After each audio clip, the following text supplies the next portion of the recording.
cadenas de la muerte me Estamos nuevamente delante de ti, que tú nos guíes a toda verdad.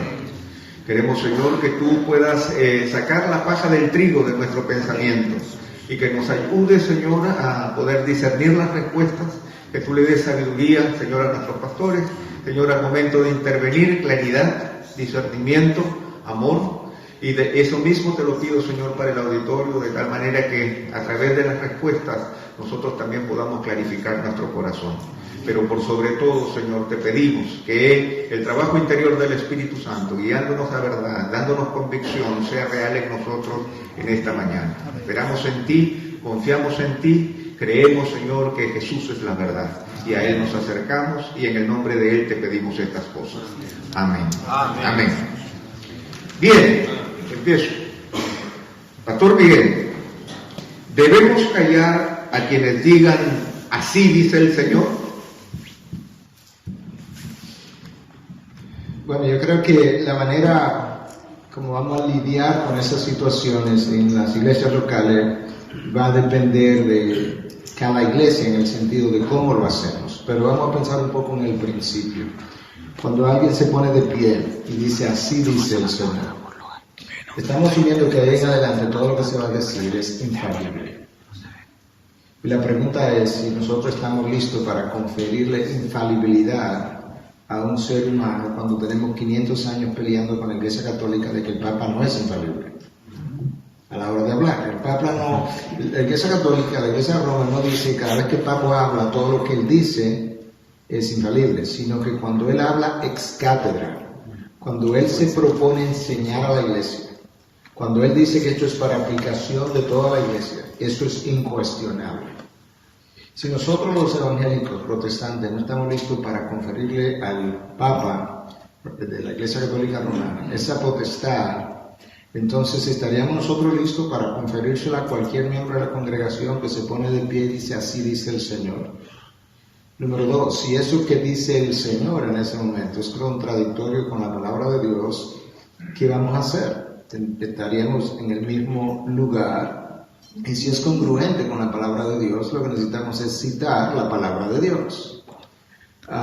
Por otro lado, ¿qué hace el liderazgo de una iglesia cuando alguien dice así dice el Señor y eso que trae es completamente distinto, contrario a lo que es el entendimiento doctrinal del liderazgo?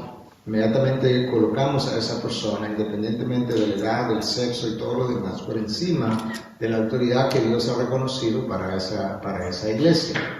Entonces yo creo que hablar hoy de así dice el Señor, cuando tenemos un canon que entendemos, enseñamos que está completo, comenzamos entonces a abrir una caja de Pandora que nos crea más problemas que lo que resolvemos, porque estamos trayendo nueva revelación, frecuentemente revelaciones doctrinales nuevas que tendrían que abrir el canon, y entonces ahora tendríamos nosotros que comenzar a redefinir lo que es el canon, cómo lo recibimos y demás.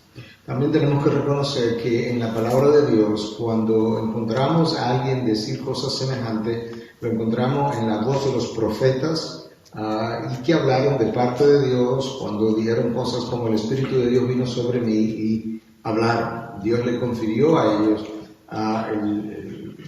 la autoridad para hablar infaliblemente de parte de él. Y luego lo vemos en la vida de los profetas. Pero yo creo que el Nuevo Testamento nos deja ver que nosotros tenemos un fundamento que fue establecido primero por Cristo como piedra angular y luego ese fundamento fue establecido por los profetas y los apóstoles. Si tú piensas en la iglesia como un edificio, como literalmente se menciona en algunos de los pasajes, ¿cuántas veces establecemos nosotros el fundamento de una misma edificación? El fundamento está establecido y nosotros estamos construyendo sobre el fundamento que ya los profetas y los apóstoles establecieron. De manera que, ¿cómo mandamos a callar a esa persona? Ya yo se lo voy a dejar a cada uno de ustedes de cómo hacer eso. Pero yo creo que tenemos que entender el principio de todo lo que está en juego a la hora de nosotros permitir prácticas similares. Le doy la segunda. Ya que Miguel, ustedes saben que Miguel es doctor, ¿es válido donar los órganos antes de morir? Yo creo que la donación de órganos es algo que, a pesar de que ha habido controversia, en realidad yo no creo que sea tan difícil de discernir la validez de una donación de órganos. Nosotros tenemos, por un lado, un mandato que nos llama a amar al prójimo como a nosotros mismos.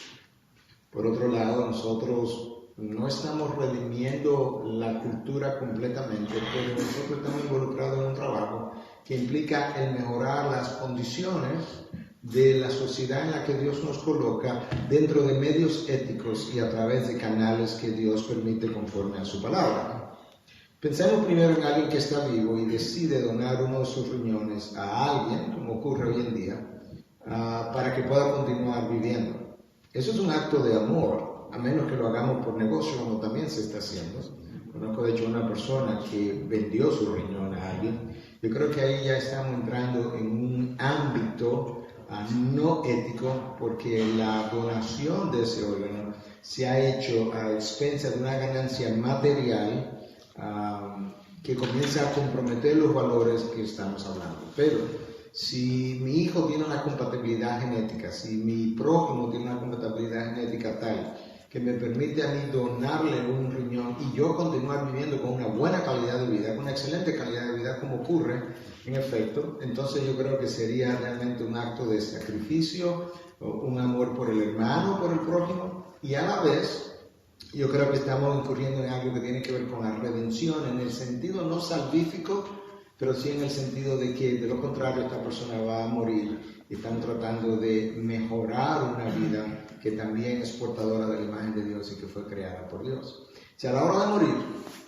ya lo hablé como persona viva que está donando un órgano a alguien vivo, como un riñón, si a la hora de morir, cuando ya mi cuerpo terminó el tiempo que Dios me asignó, yo he querido entonces mejorar la calidad de vida de seres humanos, donándole córneas, por ejemplo, donándole un corazón que ya dejó de latir, que no hace nada en el cadáver, que yo no voy a necesitar en mi cuerpo glorificado, entonces pero que puede prolongar la vida de alguien, y quién sabe si es de alguien que Dios quisiera salvar más adelante, o de alguien ya salvo que Dios quisiera usar. Entonces yo creo que pudiéramos hacer la práctica de donaciones de órganos a través de medidas éticas, principios éticos bíblicos establecidos bajo esos lineamientos que yo acabo de mencionar. ¿Algún comentario? ¿Alguna pregunta? Sí. Sí. Muchas gracias. He oído de que hay algunos órganos que deben ser removidos mientras que todavía hay vida. O sea, que el médico interrumpe la vida, que no servirían si el órgano ya hubiese dejado de funcionar. Entonces hay un punto donde el médico decide interrumpir la vida. ¿Está bien que interrumpa la vida? No sé si eso es cierto, pero esa es mi pregunta. Okay. Yo creo que es una buena pregunta. Yo no creo que ningún órgano tiene que ser removido antes de que el cuerpo muera. Obviamente hay condiciones donde el órgano pudiera sufrir. Por ejemplo, el paciente tiene la presión muy baja. El riñón pudiera sufrir si yo permito que la vida continúe, que debiéramos hacerlo porque no somos dueños sobre la vida. Pero quizás son esos casos donde la gente está pensando que tenemos ya una muerte cerebral y que por tanto vamos a aprovechar para remover estos órganos y darle la oportunidad a alguien de tener un órgano que no ha sido dañado por esa presión baja y cosas similares. Como cristianos que somos, como reconocedores de Dios como el dador de la vida, creemos que la donación de órganos debe ocurrir después que el cuerpo ha muerto, después que la vida completamente ha cesado, porque el Creador le ha removido la vida, no porque nosotros aceleramos la muerte de una forma utilitarista. Ese es uno de los problemas. Ayer yo daba una pincelada del utilitarismo. Es uno de los problemas del utilitarismo. El utilitarismo dice, si te es útil, úsalo. Entonces, en ese caso, estamos trayendo un principio utilitarista para resolver un problema que es bíblico, que es ético, que es moral. Nosotros no debiéramos nunca abrazar ni el utilitarismo ni el pragmatismo que dice, si funciona, pues es bueno. bueno, quizás no pueda usar ese órgano en las mejores condiciones. Bueno, eso lo determinó Dios también. Él es soberano. Pero no creemos en la terminación de la vida, a menos que Dios, dueño de la vida y dador de la vida, la termine. Pastor Sujel, Hebreos capítulo 2, del 1 al 4 dice: por tanto es necesario que con más diligencia atendamos a las cosas que hemos oído, no sea que nos deslicemos. Porque si la palabra dicha por medio de los ángeles fue firme y toda transgresión y desobediencia recibió justa retribución, ¿cómo escaparemos nosotros si descuidamos una salvación tan grande? La cual, habiendo sido anunciada primeramente por el Señor, nos fue confirmada por los que lo oyeron, testificando Dios juntamente con ellos con señales y prodigios y diversos milagros y repartimientos del Espíritu Santo según su voluntad. De acuerdo a este pasaje, se pierde la salvación si la descuidamos. Hay una regla de hermenéutica fundamental, que es: los textos oscuros deben ser interpretados a la luz de los claros, no debe ser al revés. Y definitivamente nosotros encontramos en el Nuevo Testamento textos que son muy claros en el sentido de que aquel que verdaderamente es salvo no se puede perder. Y aún textos que enseñan que aquellos que profesan ser salvos y se descarrían y mueren en esa apostasía nunca fueron creyentes.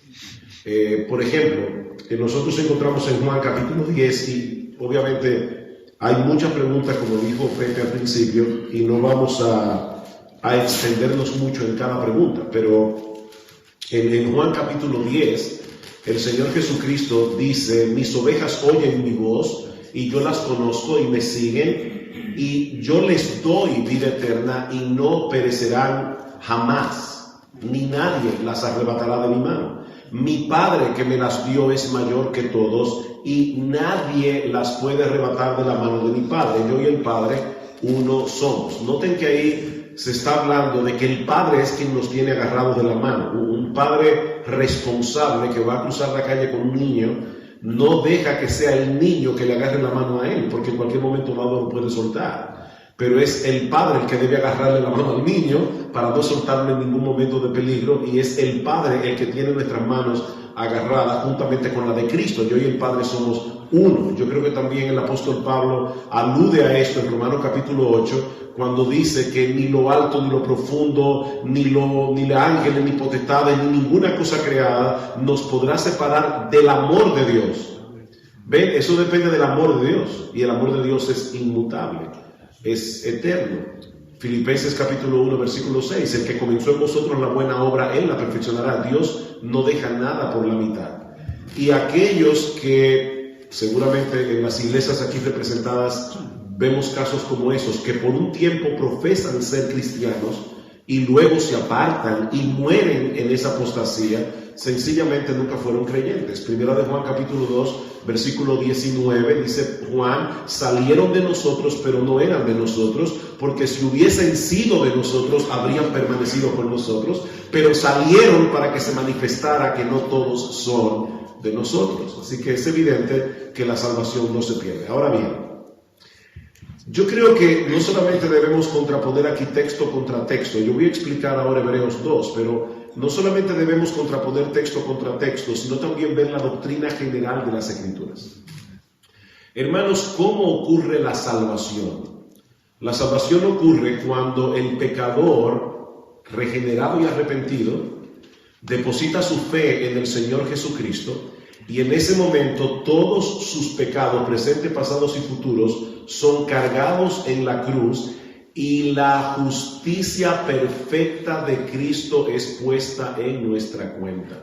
Esa es la doctrina de la justificación por la fe. Al que no conoció pecado, según Corintios 5:21, por nosotros a él Dios lo hizo pecado, para que entonces ahora nosotros fuésemos hechos justicia de Dios en él. Si un verdadero creyente llega a perderse, es porque la justicia de Dios en Cristo no era perfecta. Y hermanos, esto es serio. Decir que la salvación se pierde es un atentado contra la justicia perfecta del Señor. Entonces, ¿de qué se trata Hebreos capítulo 2? La carta de Pablo, iba a decir de Pablo, de quien haya escrito Hebreos, para no entrar en esa controversia. Saben que toda la carta de Pablo siempre comienzan con el remitente. Dice Pablo, apóstol de Jesucristo por la voluntad de Dios. Bueno, la carta de Hebreos dice claramente quién le escribió, dice Dios. El primer capítulo, versículo 1. Dios, habiendo hablado muchas veces de que Dios escribió la carta. Pero en el capítulo 2 comienza el autor de la carta a los Hebreos a entrar en su tema. ¿Y cuál era el tema? Habían personas que venían del judaísmo, que eran judíos, que estaban profesando fe en Cristo, pero debido a la presión que estaban recibiendo de parte de sus hermanos de raza, algunos de ellos estaban considerando volver al judaísmo otra vez. Estaban volviendo otra vez al antiguo pacto después de haber profesado abrazar el nuevo pacto. Y la carta a los Hebreos tiene una constante advertencia a estas personas de que si hacen eso no había para ellos salvación. Pero yo no creo que el autor de la carta a los Hebreos está diciendo, puede ser que uno de ellos sea verdadero creyente y termine siendo apóstata y se pierda. Yo creo que lo que él está advirtiendo es, cuidado, porque si vuelven al antiguo pacto, ustedes van a perderse, y van a perderse porque nunca fueron creyentes. Hermanos, déjenme hacer una simple pregunta aquí. Dios es que da la fe.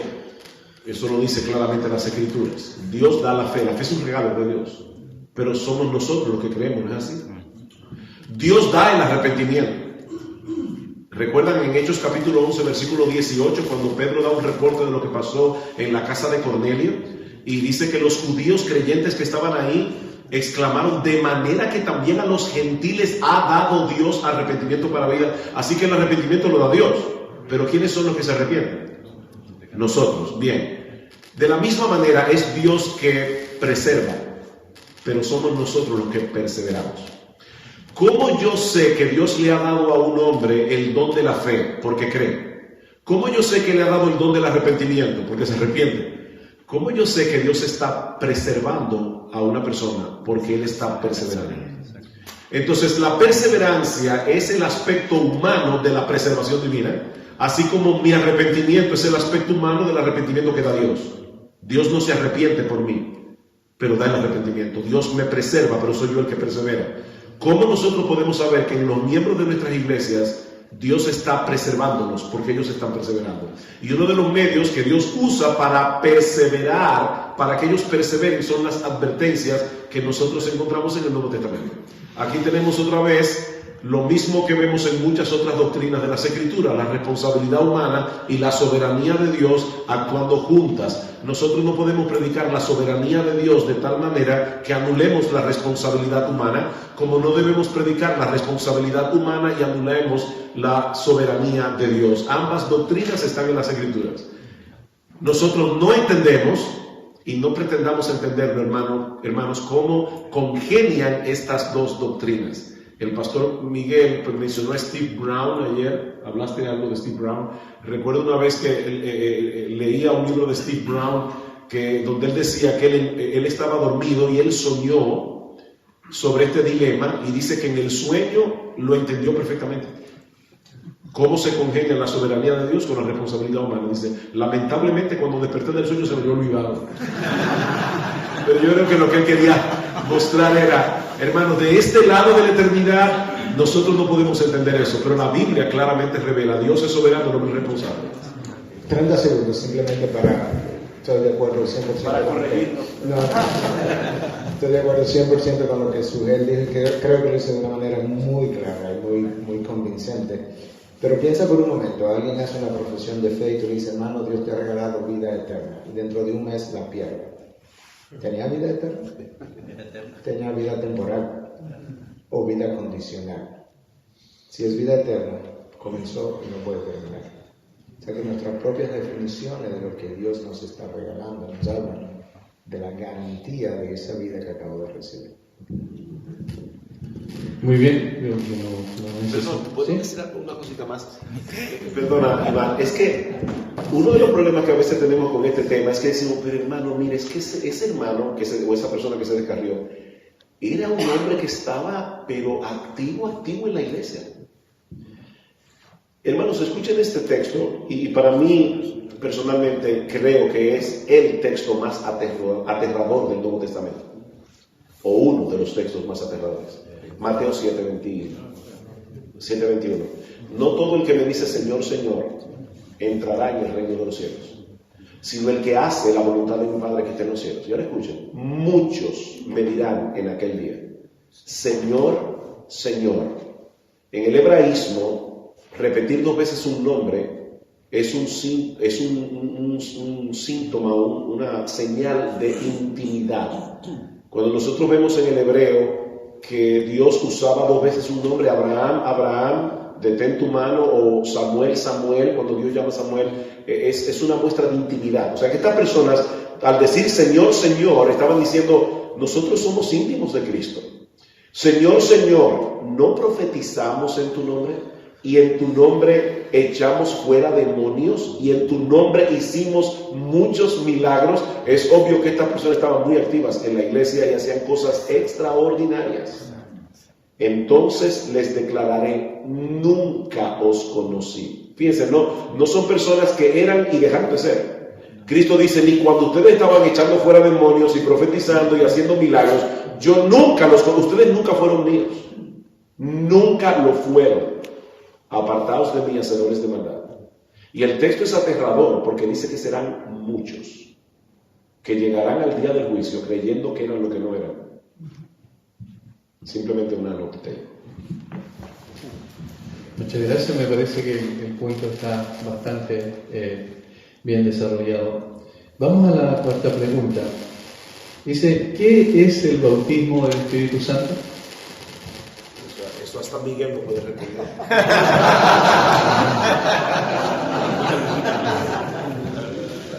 Eso se parece al profesor de medicina que tenía 20 años dando la misma conferencia y siempre iba con su chofer. Y entonces llegó un momento donde el chofer le dijo, mire, doctor fulano, yo me sé esa conferencia, yo te la puedo dar si usted quiere. Y le dije, está bien. Y entonces el doctor se sentó allá atrás y él vino a dar su conferencia y hizo una conferencia espectacular, igualita que el doctor, y al final llegó el tiempo de preguntas y respuestas. La primera pregunta que le hicieron, él dice, mire, esa pregunta es tan tonta que aún mi chofer atrás.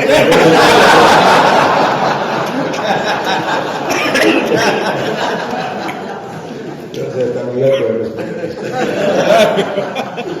Yo creo que ha habido mucha confusión con lo del bautismo del Espíritu Santo, innecesariamente, porque la palabra de Dios yo creo que es clara. Pablo nos dice en 1 Corintios 12, 13, versículo 13, si mal no recuerdo, que todos hemos sido bautizados por el mismo Espíritu. Yo creo que tenemos que comenzar ahí. ¿Cuál es la experiencia que todos hemos tenido? Salvación, si somos hijos de Dios, obviamente.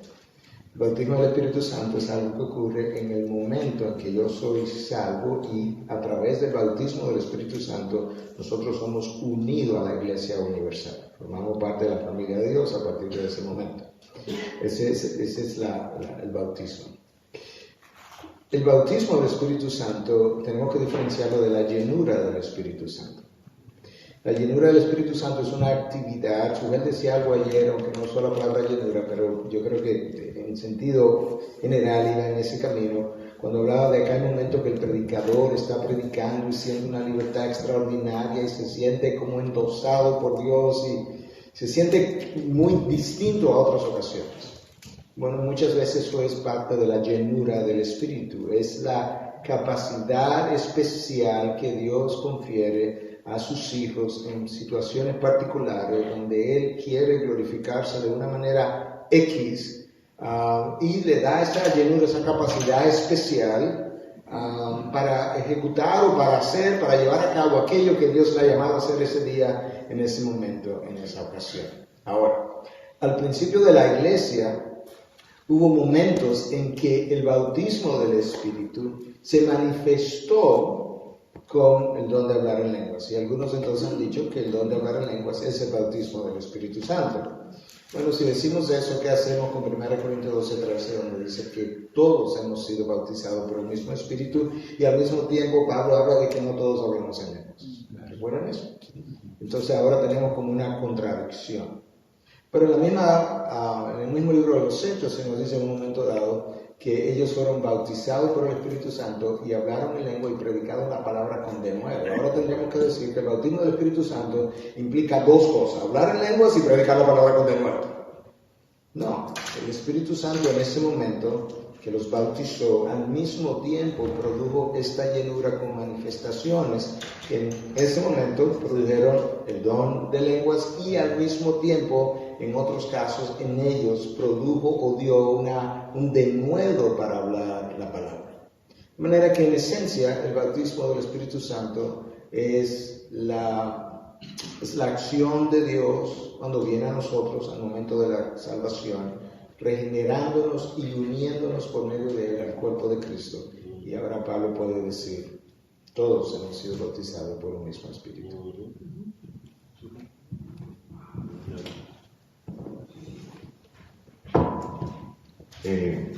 Una pregunta sobre eso, ¿sí? Adelante. ¿Significa eso que significa eso de que el bautismo y el sello del Espíritu Santo es lo mismo lo que dice Pablo ahí en Efesios 1? En esencia, el sello es eso que el Espíritu Santo hace en ti cuando viene a morar en ti. El depósito, la garantía, el depósito inicial, la garantía de tu salvación, de permanencia en el cuerpo de Cristo. Y hemos sido sellados cuando fuimos bautizados. Esa es otra garantía más de que la salvación no se pierde. Gracias. Vamos a... porque ese texto es importante, el texto que el hermano mencionó. Dice Efesios 1:13, en él también vosotros. Y ahora comienza una serie de declaraciones que cuando uno la ve en el texto griego, uno se da cuenta que todas son concomitantes con fuisteis sellados, que es un aoristo. Dice, en él también vosotros, habiendo oído la palabra de verdad, el evangelio de vuestra salvación, y habiendo creído en él, fuisteis sellados con el Espíritu Santo de la promesa. O sea, lo que Pablo está diciendo es, esto es concomitante. Habiendo oído la palabra de verdad y habiendo creído, fuisteis sellados. Es imposible que haya una persona que haya oído la palabra, haya creído y no haya sido sellado. Eso no podemos separar eso de ninguna manera. Volviendo, pastor, a los temas médicos. ¿Qué dice la palabra sobre la eutanasia?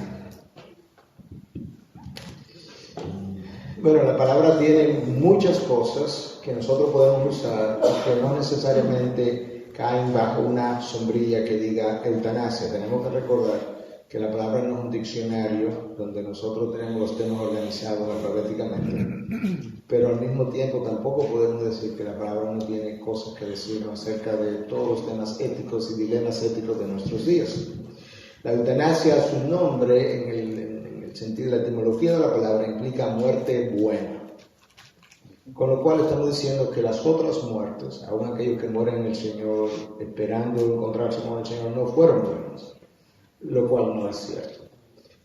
Pero la palabra tiene mucho que decir acerca de la vida, tiene mucho que decir acerca del dador de la vida, del creador de la vida, de la soberanía de Dios, tiene mucho que decir acerca de quién de vosotros puede agregar tan siquiera una hora con preocuparse. Entiéndase, Dios es quien determina la extensión de mi vida. El Salmo 139 habla de que todos mis días han sido contados, están contados en la palma de la mano de mi Dios, de mi Creador. De manera que Dios, dador de la vida, es el que tiene el derecho de quitar la vida. Ahora, nosotros vivimos en una generación sumamente egocéntrica, y no solamente en una generación egocéntrica, sino en una generación altamente hedonista, y el hedonista no quiere ver nada con el dolor. Todo lo que le pueda oler o sonar a dolor, él quiere evitar. Esa es la razón por la que si estoy mal casado, entre comillas, me divorcio fácilmente, porque esto me produce mucha incomodidad, hay un dolor emocional que esto me está generando. Y de esa misma manera, si tenemos que abandonar los hijos, porque los hijos también me están causando un cierto dolor emocional, también los abandonamos. Es increíble ver que en Francia, yo leí en estos días, los pleitos en las cortes ahora es quién se va a quedar con los hijos, porque yo no lo quiero. Pues ahora estamos discutiendo en la corte, yo no quiero los hijos, tú tienes que quedarte con ellos, y el otro cónyuge está diciendo, no, yo tampoco lo quiero, y tú te tienes que quedar con ellos. Imagina dónde estamos. Bueno, en esa generación, El que quiere evitar, la evitación es una de las características de esta generación, la evitación de la responsabilidad, que quiere evitar el dolor, entonces ha comenzado a surgir la idea de que podemos quitar la vida cuando nosotros estamos arribando a una enfermedad terminal que nos causa dolor y no queremos continuar en dolor, o aún antes de continuar, simplemente, como ahora se está discutiendo en Holanda, que simplemente llega a una edad donde ya yo no quiero seguir viviendo y yo puedo quitarme la vida. Ahí es donde estamos. Tú puedes ver que eso es una caja de Pandora, eso es como una espiral que no tiene fin, porque comenzamos hablando de que pudieran tener eutanasia aquellas personas de edad avanzada, con enfermedades terminales y con dolor insoportable. Ya ayer yo comentaba, ¿verdad?, que ahora estamos diciendo que los niños de cualquier edad pudieran tener ese mismo derecho. Y ahora mismo en Holanda se está discutiendo la posibilidad de que simplemente si tú no quieres seguir viviendo, porque tú tengas el derecho de poderte quitar la vida. Con lo cual nosotros continuamos removiendo la soberanía de Dios sobre la vida. Comenzamos a afirmar que no es cierto que Dios quita y Dios da, sino que Dios puede dar, pero nosotros quitamos cuando nosotros queramos quitar. Entonces yo creo que la Biblia no tiene un acápite que diga eutanasia, pero tiene mucho que decirnos acerca de la dignidad de la vida. Esa persona que se quita la vida es portadora de la imagen de Dios, distorsionada como está, todavía es portadora de la imagen de Dios. Y si Dios, a través de la carta de Santiago, nos habla de que a veces nosotros con los mismos labios que adoramos, nosotros condenamos al hermano, criticamos al hermano, y Dios tiene algo que decirnos simplemente porque ese hermano contra quien yo hablé es portador de la imagen de Dios. Eso dice Santiago. Imagínate ahora cuando yo le quito la vida a ese hermano y no simplemente lo condené o hablé mal de él, o me quité mi propia vida pensando que yo tenía el derecho absoluto sobre la vida que Dios me dio. Entonces yo creo que tenemos bastantes principios bíblicos para defender en contra de la eutanasia. Acá hay una pregunta. Ayer escuchaban en el sermón sobre una nueva generación de líderes competentes para este siglo que nos toca vivir. Y con respecto a esta pregunta de la eutanasia, es como que en este siglo se está legalizando el pecado. La unión civil matrimonial, la ley del aborto, la despenalización de la droga, la eutanasia. Dos preguntas en una. ¿La iglesia está preparada, los pastores estamos preparados como iglesia para responder ante situaciones como estas? Y segundo es, ¿qué es lo que se puede hacer a nivel pastoral y quizás internacional para hacer futuras conferencias donde se toquen específicamente cómo actuar o cómo reaccionar ante casos de que, por ejemplo, con ley a favor, quieran que nosotros tengamos que dar una bendición matrimonial igualitaria? En general, yo creo que no, que las iglesias no han estado preparadas para enfrentar una revolución moral que viene avanzando a una velocidad extraordinariamente rápida. De la misma manera, yo creo que también la iglesia no ha sido, no sé si la palabra es precavida, pero no se percató cuando podía haberse percatado de que esos cambios ya venían y que venían sobre nosotros. Y por tanto nos hicimos de oídos sordos y lamentablemente la población en general y la iglesia ha sido siempre muy reactiva y se ha conformado a las corrientes de este mundo. Por eso tenemos un texto que nos habla de no os conforméis a los patrones de este siglo, justamente porque esa es la tendencia natural. Nosotros somos como los ríos que nos desviamos por el camino de menor resistencia. Y eso es lo que hace que la iglesia y las poblaciones se desvíen por los caminos de menor resistencia, porque cuesta trabajo poder levantar la voz en medio de una generación que viene en vía contraria. Pero nosotros tenemos que recordar que si algo ha caracterizado a la iglesia verdadera de Cristo es caminar en vía contraria todo el tiempo. De tal manera que en vez de ser reactivos, nosotros debemos haber sido más proactivos. ¿Qué podemos hacer? Yo creo que hay buena literatura que se ha escrito, hay conferencias que se han organizado justamente para poder educarnos, no solamente acerca de lo que viene, sino de lo que está y cómo responder. Pero por encima de todo, nosotros tenemos que recordar lo que la palabra nos dice, que tenemos que obedecer a Dios antes que a los hombres. De manera que cuando estas leyes sean pasadas, no si son pasadas, pero cuando sean pasadas, como lo estamos viendo, nosotros tenemos una responsabilidad ante Dios.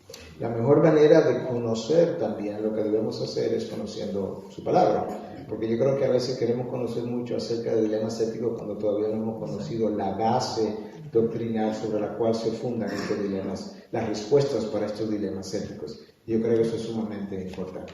La iglesia lamentablemente muchas veces lo que ha hecho es como, dicen que la avestruz hace, aunque yo nunca he visto la evidencia de que eso sea así, pero dicen que la avestruz cuando tiene peligro, presiente el peligro, mete la cabeza debajo de la tierra en un hoyo o algo similar para no verlo. Yo creo que muchas veces nosotros hemos hecho eso, nos hemos replegado en nuestros cuarteles y no hemos querido ver lo que está allá afuera. Pero tenemos que ver lo que está allá afuera, porque lo que está allá afuera siempre afecta a lo que está aquí adentro. Es imposible que allá afuera haga frío o calor y nosotros no tengamos frío o calor aquí dentro. De esa misma manera es imposible que la sociedad se caliente sin que nosotros seamos calentados. Y la otra razón, con eso cierro, por la que la iglesia no se ha percatado, es que la temperatura ha ido subiendo grado a grado. Esto tiene un tiempo, esto no tiene... Es verdad que la velocidad de los últimos 20 años ha sido astronómica, pero esto no comenzó hace ni siquiera 50 años. Esto comienza con el siglo de la iluminación o de las luces, cuando el hombre, ¿verdad?, se crece y comenzamos a cuestionar la validez de que si Dios, el Dios de la Biblia, existía, y se levanta una serie de voces deístas con D, donde creen un Dios creador, pero no creen necesariamente que Dios está en contacto con su mundo. Y luego continúa más adelante con el movimiento moderno, donde cuestionamos si la fe la vamos a poner en Dios, si la vamos a poner mejor en la ciencia. Y entonces la iglesia no supo enfrentar el movimiento moderno tampoco. El movimiento fundamentalista se retiró a sus cuarteles y no supo hacerle frente a eso, equipar a sus miembros. Y eso ha continuado avanzando de esa manera. Mucho de lo que estamos viendo se escribió, se proclamó en el año 1930 y tanto en Estados Unidos por algunos de los firmantes del manifiesto humanista de esa época. Y hoy estamos viendo los frutos, que no nos gustan los frutos, pero sembramos la semilla. Y queremos seguir sembrando la semilla. Gracias. Bueno, añadir una cosita más. Absolutamente, totalmente de acuerdo con Miguel. Solo quería añadir el hecho de que nosotros, definitivamente la sociedad ha cambiado mucho en los últimos años, pero no podemos olvidar que el cristianismo emerge en una cultura grecorromana que era totalmente contraria al cristianismo. En 2 Timoteo, capítulo 3, yo creo que Pablo aborda este problema. Y Pablo dice, Timoteo, tú debes saber esto, que en los postreros días vendrán tiempos peligrosos, porque habrá hombres amadores de sí mismos, avaros, vanagloriosos, soberbios, blasfemos, desobedientes a los padres, impíos, ingratos, sin afecto natural, implacables, calumniadores, intemperantes, crueles, aborrecedores de lo bueno, traidores, impetuosos, infatuados, amadores de los deleites más que de Dios. Miguel hablaba del hedonismo hace un momento. Que tendrán apariencia de piedad, pero negarán la eficacia de ella. ¿Qué le recomienda Pablo a Timoteo en el contexto de esta sociedad perversa? Pablo le dice, pero tú, Timoteo, y si ustedes notan en todo ese pasaje hay 4 pero tú. Pero tú, Timoteo, has seguido mi doctrina, conducta, propósito, longanimidad. En otras palabras, Timoteo, tú tienes otra forma de pensar diferente. Versículo 14. Pero persiste tú, ese es otro de los pero tú, en lo que has aprendido y te persuadiste, sabiendo de quién has aprendido y que desde la niñez has sabido las Sagradas Escrituras. En otras palabras, no importa cuando cambie la sociedad allá afuera, tú conoces la palabra de Dios, que es infalible, que es inerrante, que no cambia, que es suficiente. ¿Qué debe hacer Timoteo? Capítulo 4. Recuerden, hermanos, que la Biblia no se escribió dividida en capítulos y versículos. Eso vino después. Algunos dicen que la persona que dividió la Biblia en capítulo iba sentado en un burro y cada vez que el burro soltaba dividía un capítulo. Bueno, yo no creo que eso haya sido así, pero de haber sido así, el burro saltó aquí en un lugar inadecuado. Capítulo 4. Timoteo, precisamente porque la Escritura es inspirada y es suficiente y es infalible, te encarezco delante de Dios y del Señor Jesucristo, que juzgará a los vivos y a los muertos en su manifestación y en su reino, que prediques la palabra. Entonces, ¿qué debemos hacer nosotros para equipar a nuestros miembros? Hablábamos de la predicación expositiva ayer en una conferencia que hicimos, Miguel y yo nos dieron esa oportunidad. La predicación expositiva de la palabra es crucial para nosotros poder equipar a nuestros miembros con las Escrituras. Como decía Miguel, nosotros podemos amedrentarnos diciendo, ahora yo debo estudiar bioética y debo estudiar leyes y debo estudiar medicina para yo poder llevar adelante todos estos retos. Yo no creo que Dios le ha dado a todos los hombres la capacidad de estudiar todas esas cosas, pero sí todos podemos y debemos predicar la palabra de Dios. Amén. Y predicando la palabra de Dios expositivamente, nosotros vamos a ir conformando en nuestros miembros una cosmovisión bíblica. Y esa cosmovisión les va a permitir a ellos responder y reaccionar a los retos que la sociedad está dando. Entonces, hermanos, sí, nosotros debemos estar instruidos, como decía Miguel, lamentablemente, a finales del siglo XIX, principios del siglo XX, la iglesia fue infectada de un terrible anti-intelectualismo. Y de hecho, yo no sé si aquí en Chile fue igual, pero en República Dominicana algunos creyentes ni siquiera querían que sus hijos fueran a la universidad, porque tenían temor de que los infectaran con enseñanzas y con filosofías, y las personas decían, yo lo prefiero bruto pero piadoso. Bueno, y no se puede, tiene que ser bruto o piadoso, no puede ser instruido y piadoso. Entonces, hermanos, nosotros tenemos que equipar a nuestros miembros, y la forma de equiparnos es predicando la palabra de Dios. Predica la palabra en tiempos peligrosos. Iván, yo quisiera meter un detallito que ya los pastores han hablado muy claramente.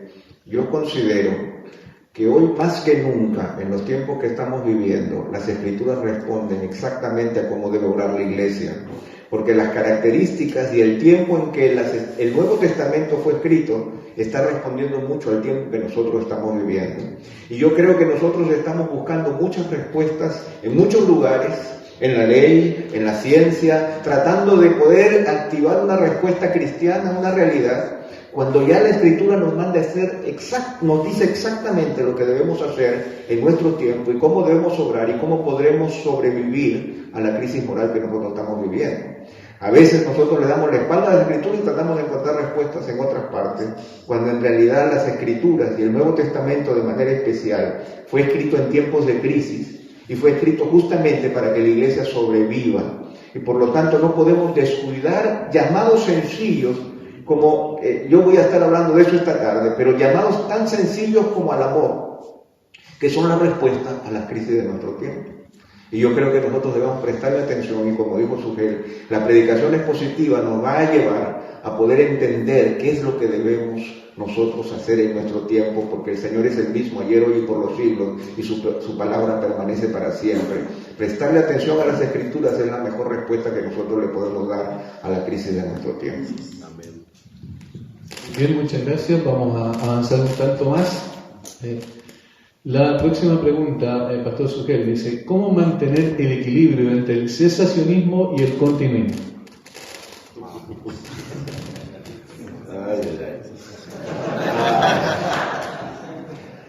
Yo me alegro que la pregunta no haya sido una defensa o del continuismo o del cesacionismo, y yo no voy a meterme en ese tema, sino voy a responder la pregunta. De todas maneras, no sé si sí, lo primero es que yo soy cesacionista y no me avergüenzo de serlo, porque creo que los dones extraordinarios, que es lo que enseña el cesacionismo, los dones extraordinarios que aparecen en las Escrituras, yo creo que ya cesaron cuando el canon bíblico se cerró. Respeto de verdad profundamente grandes hombres de Dios que piensan diferente a mí en ese sentido. Simplemente quiero decir cuál es mi posición. Los continuistas piensan que esos dones extraordinarios siguen. Y hay dos clases de continuistas. Están los continuistas que son completamente continuistas y están los continuistas moderados que dicen, bueno, están vigentes bajo ciertas circunstancias. Pero yo soy cesacionista. Sin embargo, voy a responder la pregunta de cómo mantener el equilibrio. Yo creo que hay una palabra para cada uno de los dos grupos que debemos decir en esta mañana, y creo que eso responde la pregunta. Yo le diría a los continuistas, vuelvo y repito, hermanos, de verdad, yo sé que aquí debe haber continuistas, y yo quiero que sepa, cuando digo que respeto tu posición, de verdad que la respeto, de todo corazón. Una de las cosas de las que yo creo que nos vamos a reír en el cielo es de todos los disparates que creamos aquí. O sea que tal vez, como vamos a ser perfectos, no nos vamos a sentir ofendidos, tal vez yo me voy a reír de que el equivocado era yo, de que definitivamente el cesacionismo no era lo correcto. Pero es lo que yo creo con lo que tengo hasta ahora, ¿verdad? Una palabra a los continuistas y luego voy a decir una palabra a los cesacionistas. A los continuistas. Yo creo que el problema está, si tú eres continuista, donde debes tener cuidado es de no permitir que tus experiencias con los dones extraordinarios se vayan por encima de la palabra de Dios. Porque el problema que puede haber en el continuismo es que una persona esté pensando en que está recibiendo revelaciones de Dios o impresiones de parte de Dios y eso a la larga sustituya la clara dirección y enseñanza de las Escrituras. Entonces mi nota al continuista sería cuidado con no permitir que esas experiencias extraordinarias suplanten la forma ordinaria en que Dios guía a todos los creyentes, que es a través de la Biblia. Y aún el hecho de querer descansar en esas cosas extraordinarias para llevar adelante el Evangelio, porque el Evangelio es poder de Dios para salvación. El simple y llano Evangelio es poder de Dios para salvación. Me llama la atención cómo en la parábola de, y sé que también eso es otro problema, si es una parábola o es una historia, yo creo que es una parábola del rico y Lázaro. En la parábola del rico y Lázaro, vemos cómo el rico le pide a Abraham que envíe a Lázaro para que vaya y le predique a sus hermanos. Imagínense qué extraordinario, un muerto se ha levantado de la tumba y va a la casa de estos individuos y le dicen, el infierno es real, créame, el cielo es real.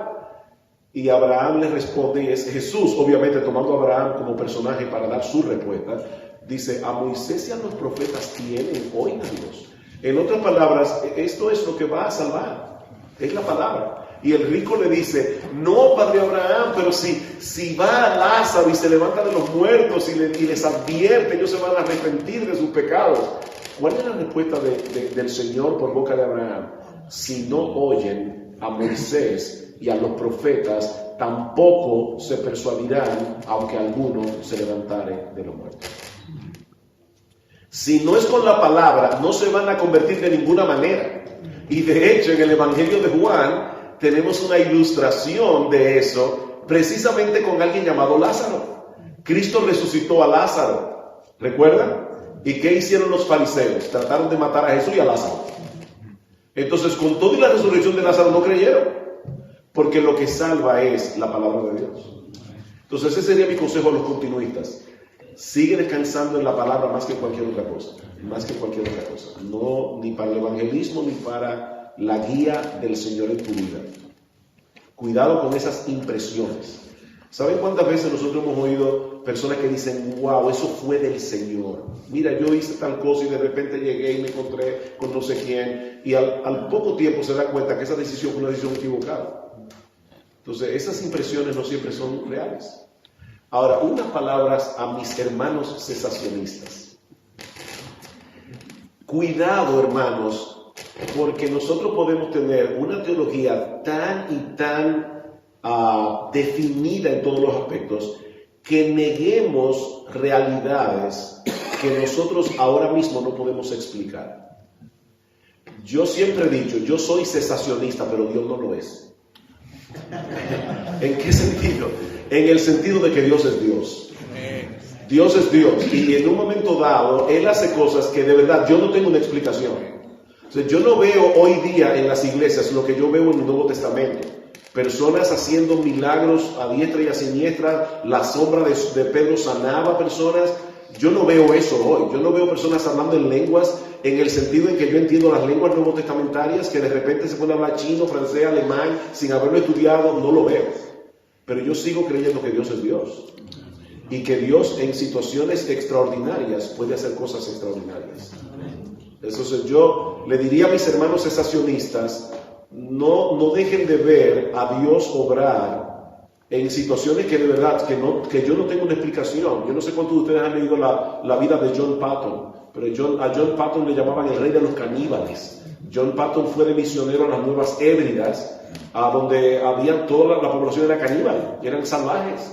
Y en una ocasión John Patton estaba junto con un grupo de misioneros en una cabaña, vinieron los indígenas a matarlos y ellos ya pensaron que era su fin y se postraron a orar. Y estuvieron orando mucho rato y nada sucedió. Cuando levantaron los ojos, los indios ya no estaban allí. Mucho tiempo después, ellos le predicaron la palabra a algunos de esos indios que estaban en ese asedio, y cuando le preguntaron qué había pasado ese día, porque ellos no los atacaron, ellos dijeron, ¿y cómo los íbamos a atacar? Había un ejército alrededor de ustedes. Pregunta, ¿puede Dios en un momento dado enviar ángeles que cuiden a sus hijos y hacerlos visibles? Yo creo que sí. Yo no tengo una explicación para lo que pasó en esa época. Así que mi palabra a los continuistas es, siempre mantengan la palabra de Dios en alto. Siempre mantengan la palabra de Dios en alto. Mi palabra a los cesacionistas es, recuerden que Dios es Dios. Y que Él en situaciones extraordinarias puede hacer cosas extraordinarias. Y todavía también recuerden que puede ser que estemos equivocados. Y que en el cielo nos riamos de nuestra posición.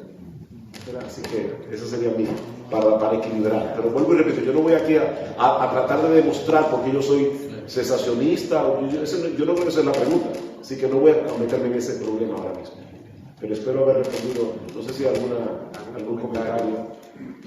¿El pastor Miguel tiene la misma posición? Porque lo sabía. En la práctica, yo diría que sí, en la práctica. Porque la realidad es que yo soy uno de esos continuacionistas muy cuidadosos. De hecho, lo que he visto en la enorme mayoría de las veces ha sido falso. Esa es la realidad. Entonces tengo que comenzar ahí. Primero, yo no soy continuacionista porque la experiencia me ha demostrado lo bueno que estas cosas son. La experiencia me ha demostrado todo lo contrario.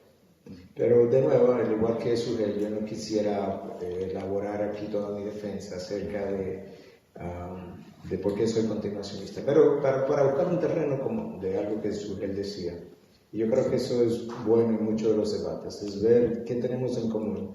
Porque cuando comenzamos a ver lo que tenemos en común, al final tú terminas entendiendo, quizás no estamos tan lejos. Sugel decía que él no duda que en ocasiones extraordinarias Dios pueda hacer cosas extraordinarias. Bueno, yo creo que eso es exactamente como yo veo los dones. Yo creo que Dios usó los dones en la iglesia primitiva porque eran circunstancias extraordinarias. ¿Qué tenía de extraordinaria la iglesia primitiva? Bueno, por un lado, no había una Biblia. Por otro lado, la gente que estaba en las iglesias, la mayoría no sabía leer ni escribir, muchos de ellos por lo menos. Por otro lado, Dios estaba estableciendo las bases de su iglesia. Y por otro lado, el evangelio se estaba moviendo a nuevas regiones. Y lo vemos incluso cuando Dios dice, van a ser mis testigos en Jerusalén, en Judea, en Samaria, hasta las confines de la tierra. Y en la medida que el evangelio se movió, tú ves incluso cómo el don de lengua se dio en Jerusalén, cómo se da en Samaria, cómo se da con los gentiles, con Cornelio. Es como si cada cual hubiese tenido un mini Pentecostés, por así decirlo. Entonces eran situaciones extraordinarias. Bueno, de esa misma manera, por ejemplo, F.F. Bruce, que es uno de los grandes académicos y comentaristas del Nuevo Testamento, en una de sus cartas dice que al día de hoy, él es continuacionista con cuidado, pero él dice que al día de hoy el Evangelio se sigue moviendo a nuevas regiones. Y en esas nuevas regiones hay mucha gente que no sabe leer ni escribir. Y en esas nuevas regiones la gente no tiene una Biblia. Ahí cuando tú vas a una de esas regiones y le dices, mira, mi Dios es más poderoso que el tuyo, y te dice, ¿quién dice? Dice, la Biblia lo dice. Muchos de ellos pudieran decirte que es una Biblia, bueno, un libro, que es un libro, una colección de páginas, que es un página. Tú llegas hasta el punto que no tienen un alfabeto. Entonces yo creo que, como John Patton, hay muchos otros misioneros que en condiciones extraordinarias, similares a las condiciones de la iglesia primitiva, yo creo que Dios ha hecho manifiesto sus dones por las mismas circunstancias, porque representan circunstancias extraordinarias. Entonces ahí como que tenemos un terreno en común y ya podemos dejar la defensa de cómo lo vemos en la Biblia de una manera u otra para otra ocasión. Una cosita más, no para corregir a Miguel.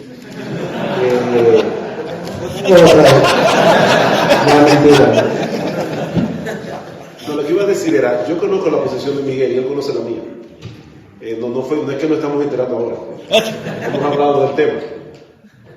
Lo que iba a traer era, hermanos, que Es penoso a veces como en el pueblo de Dios buenos hombres se dividen por doctrinas que no son esenciales. Como decía Miguel, hay cosas que hablando nosotros podemos llegar a un terreno común. Yo sé que cuando nosotros invitamos a Miguel a predicar en nuestra iglesia o en alguna de nuestras conferencias, yo no estoy esperando que Miguel de repente empiece a profetizar o a hablar en lenguas, no lo estoy esperando. Yo creo que conozco al hombre lo suficiente para saber que va a predicar la palabra de Dios, y yo sé que es lo mismo de parte de él hacia nosotros. El punto es que eso no impide que nosotros seamos amigos y que podamos hacer cosas juntos. Y creo que eso es una nota que no quisiera dejarla pasar por alto, porque de verdad, hermanos, a veces nosotros nos separamos de hombres que son buenos hombres en el sentido bíblico, ¿no? Yo sé que nadie es bueno, por cosas que no son esenciales. Tenemos que aprender a diferenciar lo que son doctrinas. O sea, si entre Miguel y yo hubiera una diferencia ahora mismo en que uno de los dos no cree en la inerrancia de las Escrituras, tendríamos serios problemas.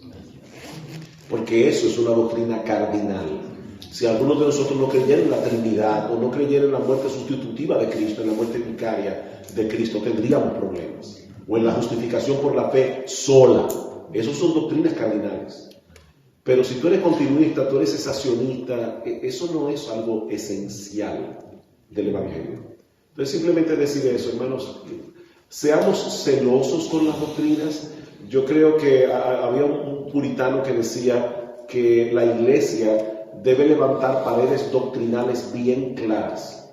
Una iglesia que no tenga paredes doctrinales claras va a sufrir de sida espiritual y teológico, un síndrome de inmunodeficiencia adquirida. Esa iglesia va a ser afectada. Cada vez que llegue un nuevo virus teológico, se va a afectar porque no hay paredes.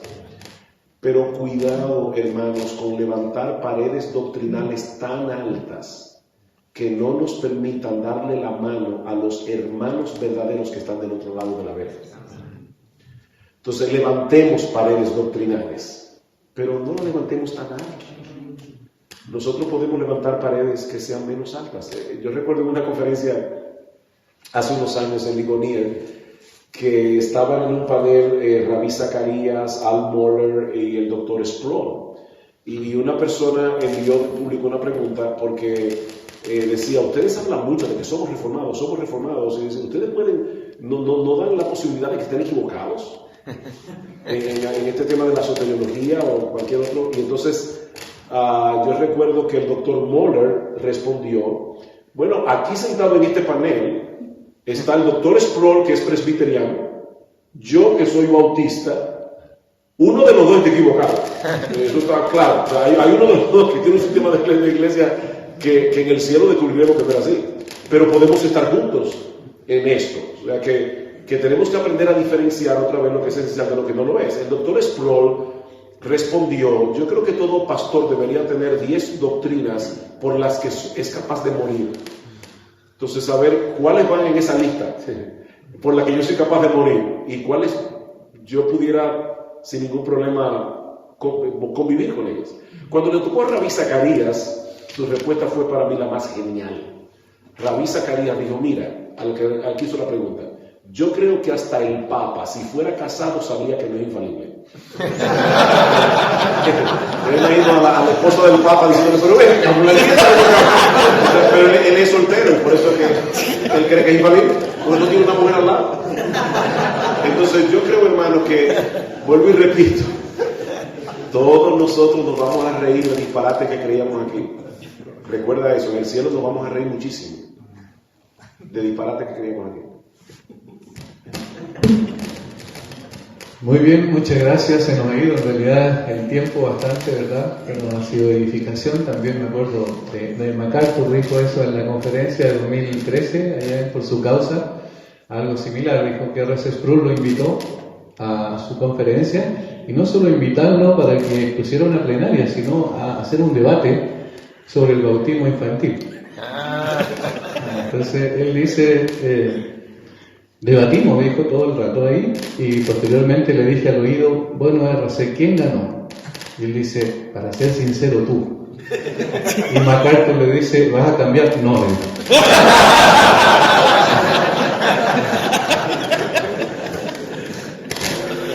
más o menos lo que estamos hablando, ¿verdad? Vamos a hacer un receso, pero hay algo muy importante. ¿Ve que tiene en su mano? Libro del pastor Miguel Núñez.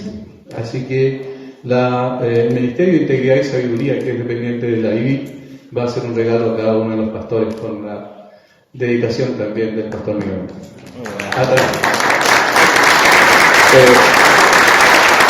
Lo interesante, hermano, que este libro, Una iglesia conforme al corazón de Dios, el pastor Miguel se tomó 3 meses y medio para hacer una dedicatoria diferente a cada libro. O sea, para cada uno de ustedes, tratando de hacer personal el libro, con el deseo también de que sea un tiempo, algo que el Señor nos entregue para reflexionar acerca de lo que es una iglesia que le dé la gloria al Señor. Así que allá atrás están los encargados de integridad. Un libro por pastor, por favor, no lleven, dicen, mi equipo son de 10 pastores. Tampoco los fotocopien.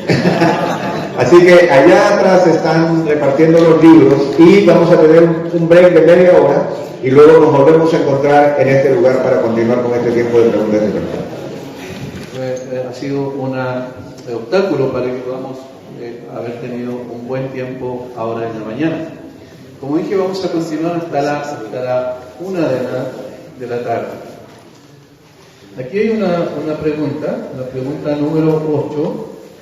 Dice, ¿cuántas de nuestras iglesias podrían pasar el examen que Pablo anuncia en 1 Corintios 4, 19 al 20? 1 Corintios capítulo 4, versículos 19 y 20. Dice, pero yo iré pronto a vosotros, si el Señor quiere, y conoceré, no las palabras, sino el poder de los que andan envanecidos. Porque el reino de Dios no consiste en palabras, sino en poder. Repito la pregunta, ¿cuántas de nuestra iglesia podrían pasar el examen que Pablo anuncia en este texto? ¿Yo?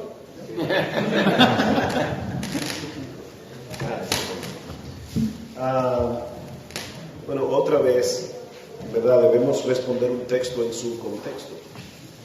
En 1 Corintios 4, el apóstol Pablo está tratando el tema de hombres que se estaban introduciendo en la iglesia y estaban demandando tener una autoridad y estaban confundiendo a la iglesia. De hecho, algunos estaban en contra del apóstol Pablo. Y por eso es que Pablo tiene que plantear allí en 1 Corintios 4 cómo la cruz de Cristo, de la que él habló en los capítulos 1 y 2, que debe ser el tema de la predicación, cómo la cruz de Cristo también debe estar presente en el ministerio pastoral.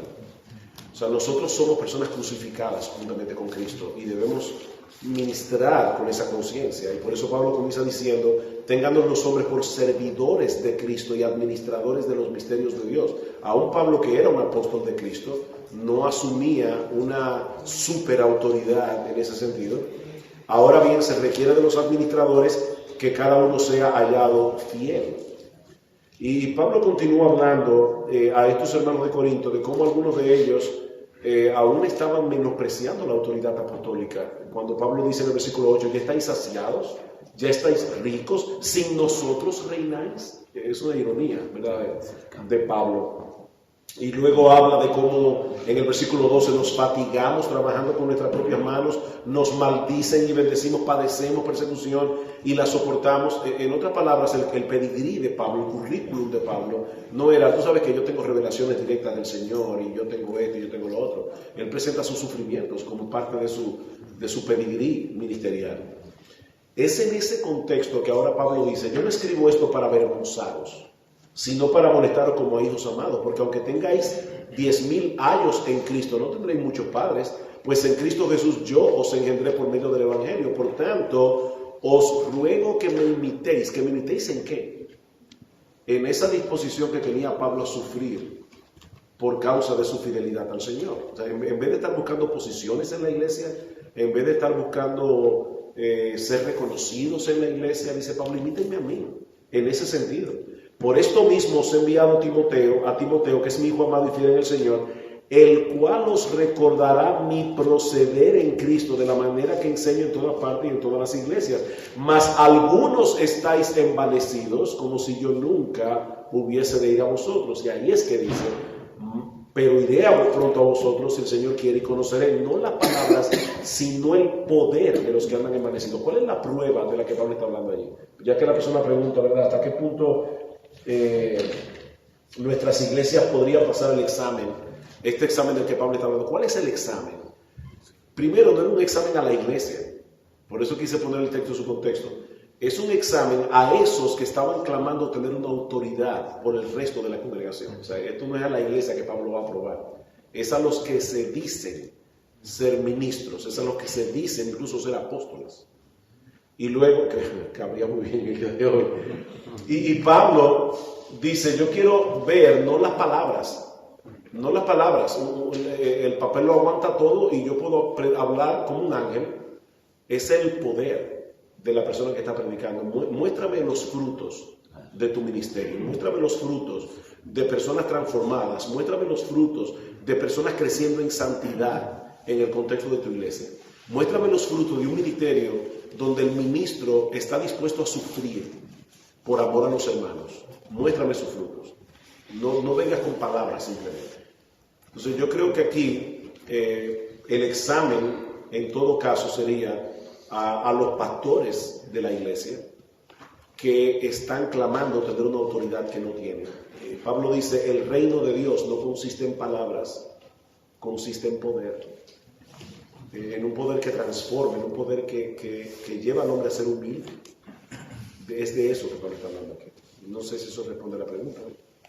Porque no sé cuál es el trasfondo o lo que el hermano que hizo la pregunta tenía en su mente.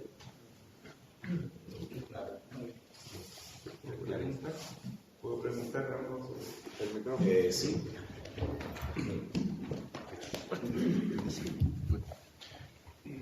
Mi pregunta, porque hice yo esa pregunta. Ok. Dice, lo que quise decir yo es, ¿de qué está hablando cuando dice poder? Porque en 1 Corintios 2, 4 dice, y ni mi palabra ni mi predicación fue con palabras persuasivas de humana sabiduría, sino con demostración de espíritu, hablando de Espíritu Santo, y de poder. Para que vuestra fe no esté fundada en la sabiduría de los hombres, sino en el poder de Dios. Ok, fíjense otra vez. Y yo entiendo, y por eso me pregunta, que él está hablando de los prodigios, señales y repartimiento del Espíritu Santo. Ok. Que Pablo hacía en su ministerio. Ok, fíjese hermano, ayer, es que estoy confundido, Miguel, como ayer tuvimos la miniconferencia sobre la predicación expositiva, a veces creo que fue que tú predicaste aquí de predicación expositiva, no me acuerdo que no. Pero ayer en esa miniconferencia, Miguel hablaba de cómo cuando nosotros vamos a estudiar las escrituras tenemos que notarlos porque, para qué, cómo, cuándo, porque son los que nos dan el flujo de pensamiento del pasaje. Otra vez, poniendo 1 Corintios 2 en su contexto, yo no creo, hermano, con todo respeto, que Pablo esté hablando de ese tipo de poder. Yo creo que Pablo está hablando del poder de la predicación que transforma vidas. Y lo creo por esta razón. En el capítulo 1, versículo 18, Pablo está enfrentando el problema de que los corintios querían que Pablo se amoldara a la cultura de Grecia. Los griegos eran amantes de la filosofía y eran amantes de la oratoria. Y Pablo dice, yo no vine aquí a impresionarlos con mi oratoria. Porque si yo hago eso, yo voy a hacer vana la cruz de Cristo. Dice en el versículo 17, pues no me envió Cristo a bautizar, sino a predicar el Evangelio, no con sabiduría de palabras, para que no se haga vana la cruz de Cristo. Cuando un predicador comienza a hablar con pompas y con oratoria y no sé cuánto, termina escondiendo la cruz. Que lo que hace es humillar al hombre. O sea, cuando el predicador viene a hacer un despliegue de sabiduría, viene a hacer un despliegue de oratoria, está haciendo exactamente lo contrario a lo que el Evangelio está supuesto a hacer. El Evangelio está supuesto a humillar al hombre. Y entonces Pablo dice en el versículo 18, porque la palabra de la cruz es locura a los que se pierden, pero a los que se salvan, esto es, a nosotros, es poder de Dios. Ahí está la primera vez que Pablo menciona el poder. ¿Poder de Dios para qué? Para salvar. O sea, este evangelio simple, predicado de una forma sencilla, es poder de Dios para salvación, no la oratoria humana. Es poder para salvar, y lo vemos más claramente en el versículo 21. Pues ya que en la sabiduría de Dios el mundo no conoció a Dios mediante la sabiduría, agradó a Dios salvar a los creyentes por la locura de la predicación. Porque los judíos piden señales, fíjense la contraposición. Los judíos están pidiendo eso, milagros, portentos, señales, y los griegos buscan oratoria, sabiduría. Pero nosotros predicamos a Cristo crucificado en vez de lo otro. Para los judíos ciertamente tropezadero, para los gentiles locura, mas para los llamados, así judíos como griegos, Cristo, poder de Dios y sabiduría de Dios. ¿Ven el contexto de la palabra poder ahí otra vez? Porque lo insensato de Dios es más fuerte que los hombres, más poderoso que los hombres, y lo débil, es más sabio, que los hombres, y lo débil de Dios es más fuerte que los hombres. Es en ese contexto que ahora Pablo dice en el capítulo 2, así que, hermanos, ese es uno de esos, así que, una de esas conexiones que debemos notar, por cuanto no es con la oratoria y con la sabiduría humana, ni con los señales y prodigios que Dios va a salvar, por esa razón, cuando fui a vosotros para anunciaros el testimonio de Dios, yo no fui con excelencia de palabras o de sabiduría. Pues me propuse no saber entre vosotros cosa alguna, sino a Jesucristo y a este crucificado. Y estuve entre vosotros, yo estuve con debilidad, no con poder, con debilidad y con mucho temor y temblor. Y ni mi palabra, ni mi predicación fue con palabras persuasivas de humana sabiduría, sino con demostración del Espíritu y de poder. ¿De qué poder está hablando allí? Yo creo que el versículo 5 lo aclara. ¿Para qué? Ahí está la razón. Para que vuestra fe no esté fundada en la sabiduría de los hombres, sino en el poder de Dios. O sea, está hablando de la base de mi fe. Y la base de mi fe debe ser el Evangelio, no los milagros. La base de mi fe debe ser el Evangelio, no la oratoria. O sea, Pablo está contraponiendo lo que los judíos y los griegos querían, milagros y oratoria, y dice, no, yo no voy a irme ni por ninguno de los dos caminos. Yo voy a predicar el Evangelio, porque es a través de la predicación del Evangelio que se manifiesta el poder de Dios para salvar a los creyentes. Perdone que me haya extendido, pero yo creo que es importante que veamos todo el contexto de lo que Pablo está hablando allí, y yo creo que es de eso que está hablando en el capítulo 4, cuando dice, yo quiero ver, no vuestras palabras, yo quiero ver el poder, muéstrenme un ministerio de personas salvadas, de personas verdaderamente transformadas, de hombres y mujeres creciendo en gracia y en santificación. Ese es el poder que yo quiero ver, no las palabras. Yo creo que ese es el contexto.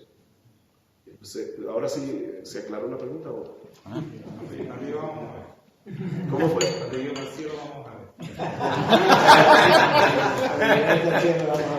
No sé, Miguel, si tienes algo más que añadir al respecto.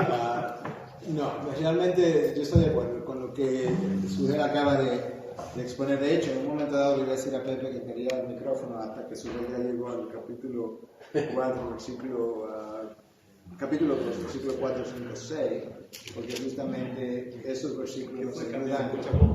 Está muy bajo. 1, 2, ok, perdón. Que el micrófono es que está ungido y el mío no está. Pero ya me pasó su manto. Decía que en un momento dado le iba a pedir a Pepe que me prestara el micrófono porque quería leer justamente lo último que Sujel leyó, que tenía que ver con el capítulo 2 de Corintios, de la carta a los Corintios, versículos 4, 5 y 6, que no lo voy a leer porque Sujel acaba de hacer eso. Pero ciertamente Pablo está hablando de que él no estaba descansando en la sabiduría de los hombres, sino en la sabiduría de Dios. Y habla de ese poder de Dios, pero ya él ha definido para nosotros incluso que el Evangelio es poder de Dios para salvación. Y en realidad Pablo está hablando del poder que se manifiesta a través de ese Evangelio que la sabiduría de los hombres de este siglo no ha considerado ni bueno, ni relevante, ni poderoso. Pero un paréntesis solamente con relación a los milagros. La realidad es que los milagros Dios los hizo para confirmar el mensaje o el mensajero, en esencia.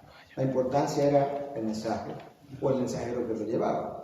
Si me pregunta dónde está la evidencia de eso, en la Biblia. Pensemos en Moisés.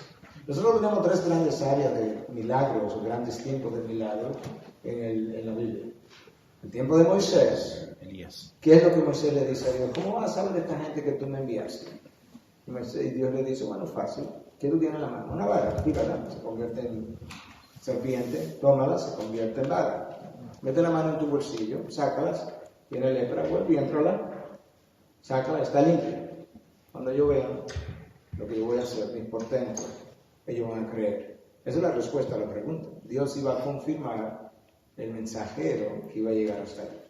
Luego lo vemos en el tiempo de Elías y Eliseo. ¿Qué es lo que Elías dice que va a ocurrir en el monte Carmelo? ¿Baal es Dios o Jehová es Dios? Bueno, lo vamos a resolver rápidamente. Vámonos al monte Carmelo. En mi país, no sé si ustedes tienen la misma expresión aquí, cuando 2 personas están peleando y se irritan mucho, dicen, vámonos para afuera. Vamos a echar el pleito. Bueno, y Elías le dijo, vamos para el monte. Y ahí en el monte, ¿qué vamos a hacer?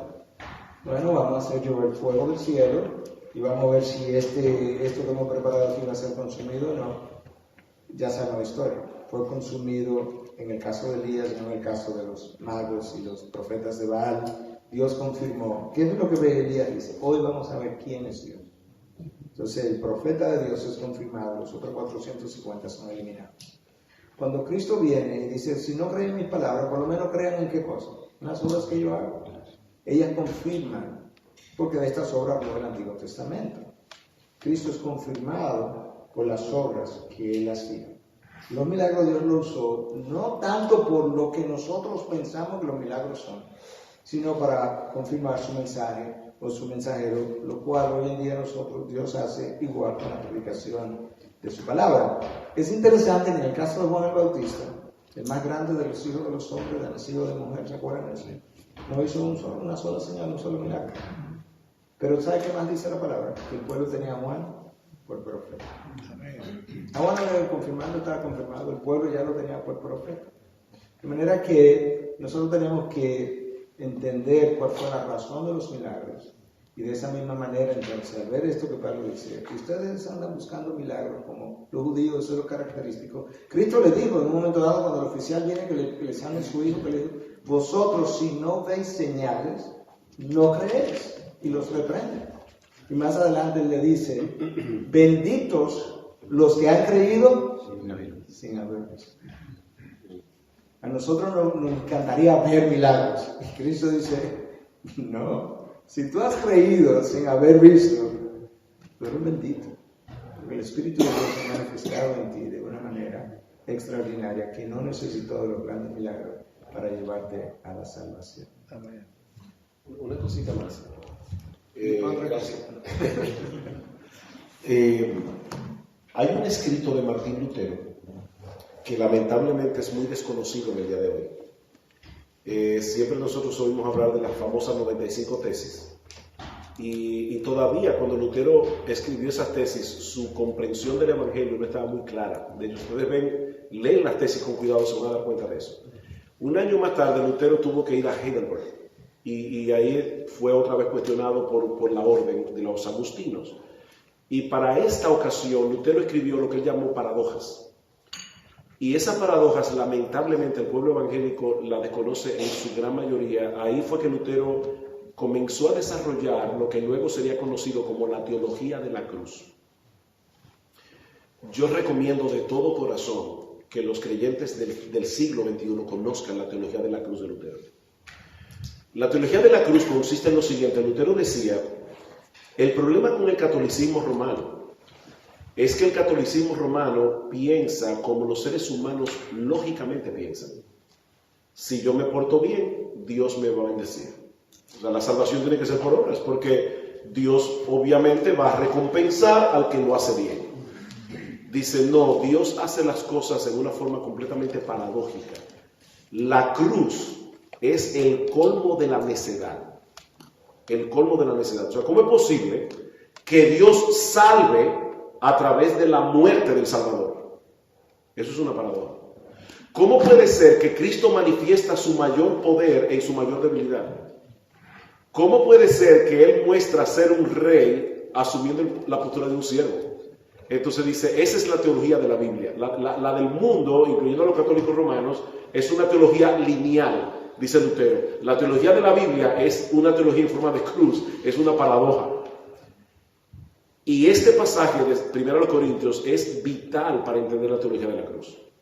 Porque lo que el pasaje está diciendo, fíjense otra vez, voy a leer de nuevo, cómo Pablo dice, Dios decidió salvar al hombre no por la sabiduría que el hombre tiene, sino actuando de una forma absolutamente contraria a como el hombre pensaría. El evangelio, mis hermanos, es antiintuitivo, como dice Tim Keller. El evangelio es antiintuitivo. Intuitivamente nosotros pensamos que se debe recompensar al que hace lo bueno. El evangelio dice, no, es al que cree. Y Pablo dice aquí, los judíos piden señales. ¿Ven? Esa es la lógica del mundo. Si yo veo algo extraordinario, o si yo escucho a una persona hablando bien, las personas se van a convertir. Y Pablo dice, no, nosotros predicamos a Cristo crucificado. Y eso es una tontería para el mundo, es un tropezadero para los judíos, pero es como quiera el mensaje poderoso que Dios va a usar para salvar. Porque lo débil de Dios es más fuerte que los hombres. Y lo necio de Dios es más sabio que los hombres. Entonces, hermano, yo creo que nosotros debemos volver otra vez a la teología de la cruz. Y predicar esas paradojas de la Biblia, porque a Dios le gusta lucírsela así. Haciendo cosas increíbles en una forma tan simple. Predicando el Evangelio. Y tú vas a salvar a todo un imperio predicando el Evangelio. Nosotros hablamos hace un momento de cómo el Imperio Romano es el imperio donde el cristianismo nace, ¿verdad? En el siglo I se calcula que ya el 10% de la población del imperio profesaba la fe cristiana. ¿Qué tenían esos cristianos? No tenían internet, no tenían aviones para ir de un sitio a otro rápidamente, no tenían teléfonos celulares, ellos solo tenían el Evangelio. Y predicando el Evangelio, transformaron el imperio y establecieron la cosmovisión sobre la cual se iba a construir Occidente, predicando la palabra. Esa es la teología de la cruz. Dios se la luce, haciendo cosas grandiosas a través de instrumentos débiles y a través de un mensaje que el mundo rechaza, que es el Evangelio. No es haciendo milagros, no es con oratoria, es con el poder del Evangelio. Y Pablo aún tenía el temor de hablar tan bien, de hacer un despliegue tal de oratoria que escondiera la cruz. ¿En qué sentido? O que las personas dijeran, wow, pero qué inteligente es ese predicador. Miren, hermanos, cuando la iglesia es movida, ya sea intencional o inintencionalmente, pero cuando la iglesia es movida a admirar la inteligencia del predicador, ese predicador falló. Porque nosotros somos llamados a que la gente salga de la iglesia diciendo, wow, qué grande es Cristo. Amén. Qué gran Salvador tenemos. Amén. Un Salvador que salva muriendo. Un Salvador que salva en debilidad. Ese es el Salvador que nosotros predicamos. ¿Puedo añadir algo? Simplemente, hermanos, añadiendo lo que ya excelentemente se ha dicho, muchas veces nosotros confundimos exegéticamente el error de contraponer palabras con poder, pero en realidad lo que Pablo está mencionando con poder es el poder de las palabras de Dios en contraposición a las palabras humanas que no tienen poder. Sea la luz y fue la luz, ahí hay poder. Ese es el poder de la palabra de Dios. Por eso dice, yo no quiero ver cuando él dice, y conoceré no las palabras, sino el poder de los que andan envanecidos, es la efectividad de la palabra en aquello que están diciendo. Por lo tanto, la palabra poder originalmente no tenía que ver con una manifestación extraordinaria como nosotros lo entendemos ahora, porque entendemos el poder de una manera distinta, sino la capacidad de poder concretar lo que se anuncia. O sea, ese es el poder de Dios, ese es el poder del Evangelio. El Evangelio es poder de Dios para salvar y lo tiene. De tal manera que yo creo que una manera de poder erradicar la duda con respecto a este pasaje es no contraponer palabras y poder, sino las palabras humanas versus el poder de Dios en sus palabras.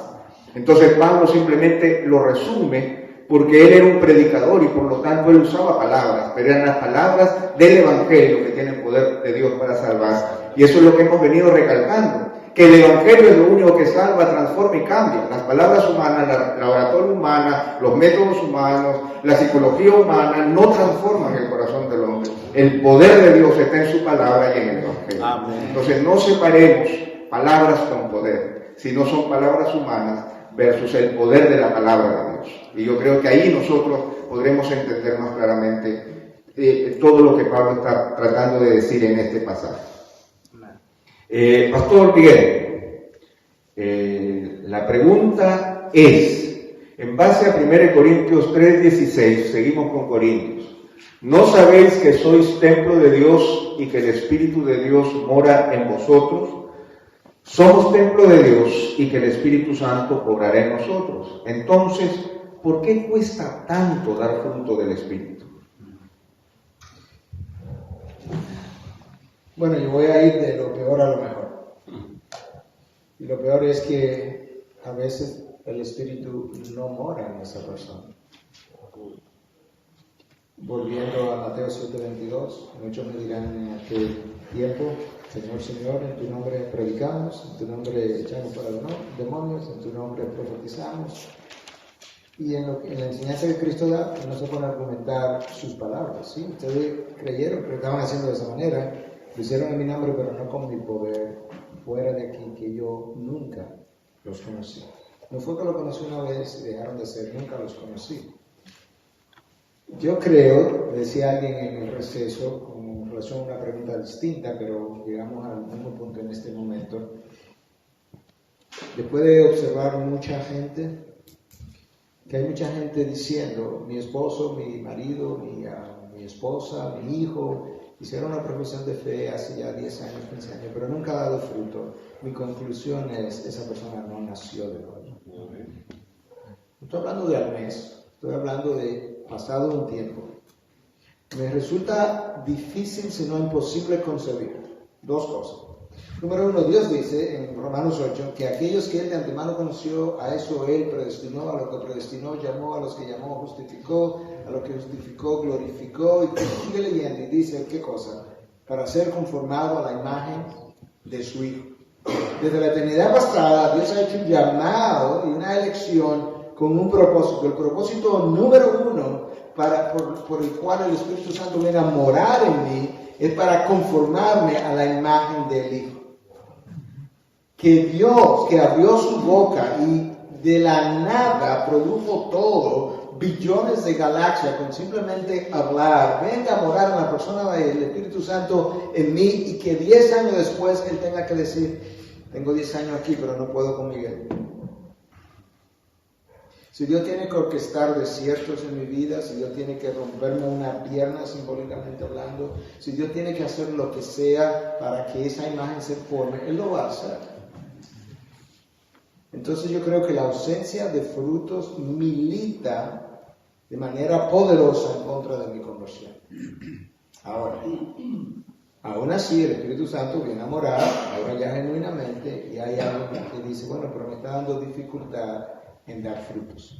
Yo quiero leer un texto de Juan, capítulo 15, que nos va a ayudar un poco a entender en estos casos qué está pasando. Juan 15. Voy a leer del versículo 2 al 4 o 5. Todo sarmiento que en mí no da fruto, lo quito. Y todo el que da fruto lo poda para que dé más fruto. En otras palabras, el que está en mí yo lo voy a podar. Y puede dar un poco de fruto, pero yo lo voy a seguir podando porque mi intención es que dé más fruto. Versículo 3. Vosotros ya estáis limpios por la palabra que os he hablado. ¿Te das cuenta del poder de la palabra? Vosotros estáis limpios por la palabra que os he hablado.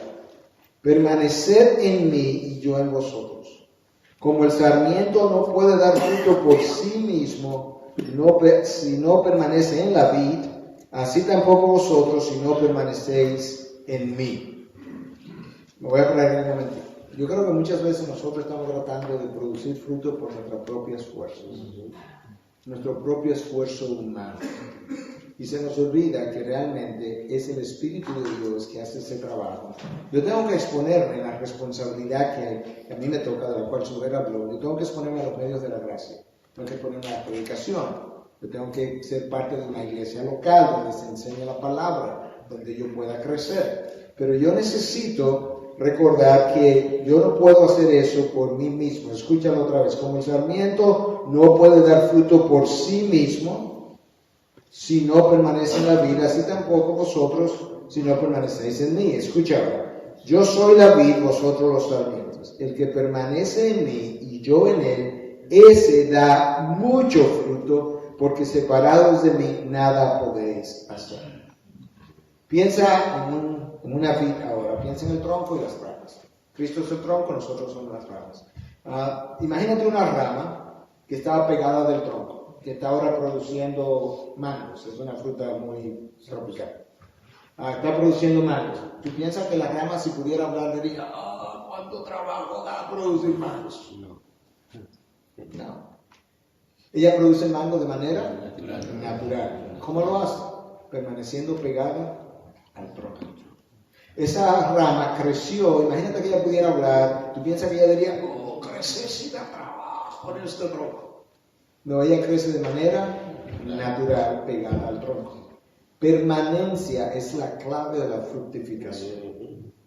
Yo creo que muchas veces el creyente, tú le preguntas a un creyente, ¿cómo está tu vida, tu caminar con Cristo? Y te dice, no, mi devocional no falla. Y él piensa que ha contestado la pregunta. Yo creo que muchos creyentes se conectan 20 minutos, media hora o una hora, no importa el tiempo, en la mañana, y cuando terminan, se desconectaron y viven las próximas 23 horas y media desconectados del tronco. Porque no continúan pensando bíblicamente, no continúan dependiendo de Dios, no continúan orando durante el día en las diferentes situaciones, orar sin cesar. Eso es nuestro mandato. Entonces yo necesito permanecer en Cristo. Y la manera como lo hago es permaneciendo en su palabra, pero tengo que ir a trabajar, no voy a leer su palabra a las 24 horas del día, obviamente, no, pero yo necesito a lo largo del día continuar permaneciendo en la palabra que está siendo sembrada. Cuando oigo un sermón, cuando leo la palabra, cuando hago un devocional, necesito continuar permaneciendo allí. Eso. 2. Pablo nos dice en Romanos 12, ¿qué cosa? Que nosotros tenemos que no seáis conformados a los patrones de este mundo. ¿A quiénes se lo está diciendo? A creyentes, le está escribiendo a creyentes en una iglesia.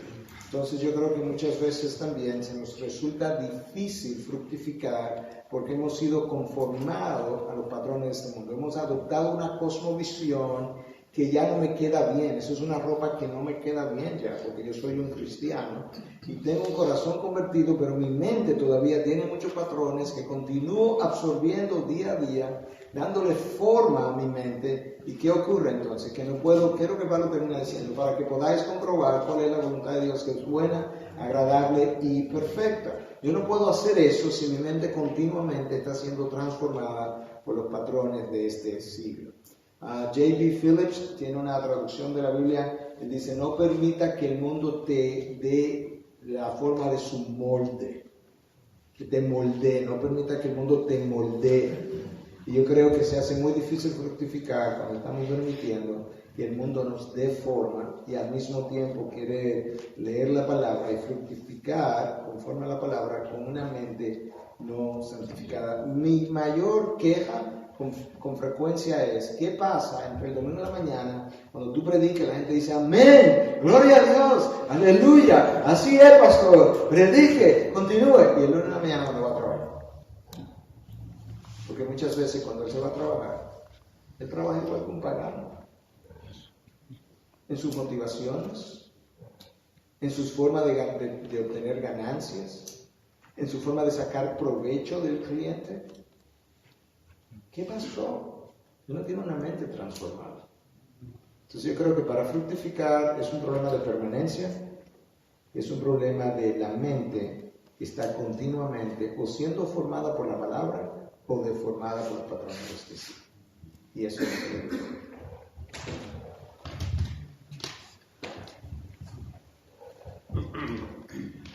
Muy bien, a los pastores que están preguntando mucho por 1 Corintios, como dice Pepe. Todos los días domingos a las 10 de la mañana en Villarreal estamos enseñando 1 Corintios. Un aviso local, por si acaso, en forma expositiva. Una publicidad, exactamente. Vamos a hacer otra pregunta acá muy interesante, que dice: ¿cómo consolidar a miembros nuevos y antiguos en una sociedad postmoderna? ¿Cómo consolidar a miembros nuevos y antiguos en una sociedad postmoderna? Bueno, primero vamos a definir, ¿verdad?, lo que es posmodernidad. La posmodernidad es lo que viene después de la modernidad. Clarísimo. Miguel mencionaba lo que sucedió en el mundo occidental después de la ilustración o la iluminación, la era de la iluminación en Francia y luego otros países de Europa en el siglo XVIII, donde la razón suplantó la fe. Y el hombre creía que él era capaz, solo con su razón, de resolver todos los problemas. Eso coincidió, ¿verdad?, con la revolución científica. Fíjense que todavía, aún nosotros, los cristianos, solemos usar la expresión a ciencia cierta. ¿La usan aquí en Chile? Nosotros no decimos a fe cierta, decimos a ciencia cierta, porque es como si la ciencia fuera el parámetro que define lo que es cierto y lo que no lo es. Eso viene de la ilustración, es una influencia completamente de la ilustración. Entonces, el hombre moderno descansaba casi totalmente en la razón. La razón era suficiente para resolver todo, sin Dios, sin la Biblia, solo la razón. Y al final del siglo XIX, los hombres miraban hacia el siglo XX, porque también coincidió con la revolución industrial, y miraban hacia el siglo XX y pensaban que el siglo XX iba a ser la panacea. El siglo XX iba a ser maravilloso, las sociedades iban a avanzar tanto que iba a haber paz, en vez de guerras, las personas se iban a poder sentar en una mesa a negociar. ¿Qué pasó en el siglo XX? 1914, Primera Guerra Mundial. Luego viene la Gran Depresión, 1929. Luego viene la Segunda Guerra Mundial, el Holocausto nazi, la bomba de Hiroshima y Nagasaki en agosto del 45. Luego viene todos los desastres que ha habido a lo largo del siglo. Ha sido el siglo más sangriento de toda la historia humana.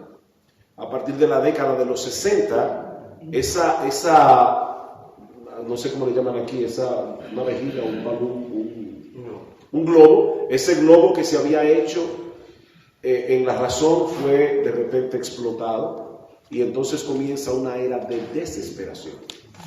O sea, el hombre se da cuenta que la razón humana no lo lleva a nada, pero en vez de irse a la Biblia, en vez de irse a Dios, el hombre más bien se torna a un total relativismo. O sea, definitivamente todo es relativo, no podemos confiar en la razón, y como tampoco podemos confiar en la religión, no podemos confiar en nada.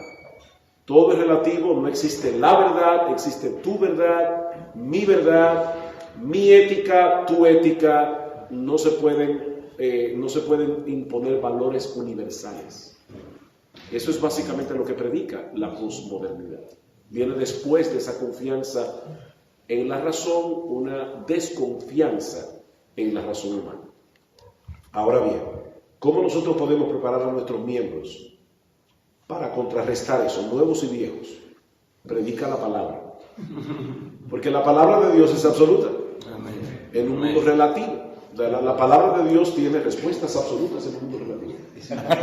La palabra de... Sí, otra que tú vas a hablar de comisión la palabra de Dios es viva y eficaz. La palabra de Dios es absoluta. Y por lo tanto nosotros tenemos que educar a nuestros hermanos, tenemos que enseñar a nuestros hermanos a pensar en categorías bíblicas, en categorías absolutas. Esa es la única manera en que nosotros podemos equiparnos para poder contrarrestar esa avalancha. Porque, hermanos, definitivamente el relativismo llegó para quedarse. Y más jóvenes en las universidades, cuando yo tengo el privilegio de poder enseñar en el colegio que está conectado con nuestra iglesia a los estudiantes de cuarto de bachillerato, y precisamente lo que enseño es filosofía. Así que yo siempre les digo, cuando comienza el año escolar, les digo: jóvenes, esta clase está supuesta a ser una vacuna contra la estupidez. Porque ustedes van a escuchar muchas estupideces en la universidad. Y si yo puedo lograr que ustedes puedan identificar esas estupideces, yo me sentiré satisfecho. Una de esas estupideces que ustedes van, y por supuesto no se levanten y le digan al profesor que es una estupidez, porque la Biblia dice en 1 de Pedro capítulo 3 que nosotros debemos presentar defensa con mansedumbre y reverencia ante todo el que demande razón de la esperanza que hay en nosotros. Pero cuando a ustedes le digan en la universidad que todo es relativo, entonces con mansedumbre, con respeto y con reverencia, tú levantas la mano y preguntas, profesor, ¿eso que usted acaba de decir es absoluto o es relativo? Porque ese tipo de declaraciones son declaraciones que suenan muy intelectuales, pero son sandeces, son estupideces. Los más viejitos aquí recordarán la serie Misión Imposible. Sí. ¿Se acuerdan que decía, esta cinta se autodestruirá en 5 segundos? Buena suerte, Jim. ¿Recuerdan eso? Bueno, yo le digo a mis estudiantes, ¿tú no te acuerdas? Yo siempre le digo a mis estudiantes, cuando ustedes escuchen ese tipo de declaraciones, recuerden Misión Imposible. Son declaraciones que se autodestruyen en 5 segundos. Por ejemplo, a ciencia cierta, vamos otra vez al cientifismo, o no sé cómo se traduce eso en español, pero creo que es cientifismo. ¿Qué dice el cientifismo? Que es uno de los pocos valores que todavía la sociedad postmoderna acepta, hasta cierto punto.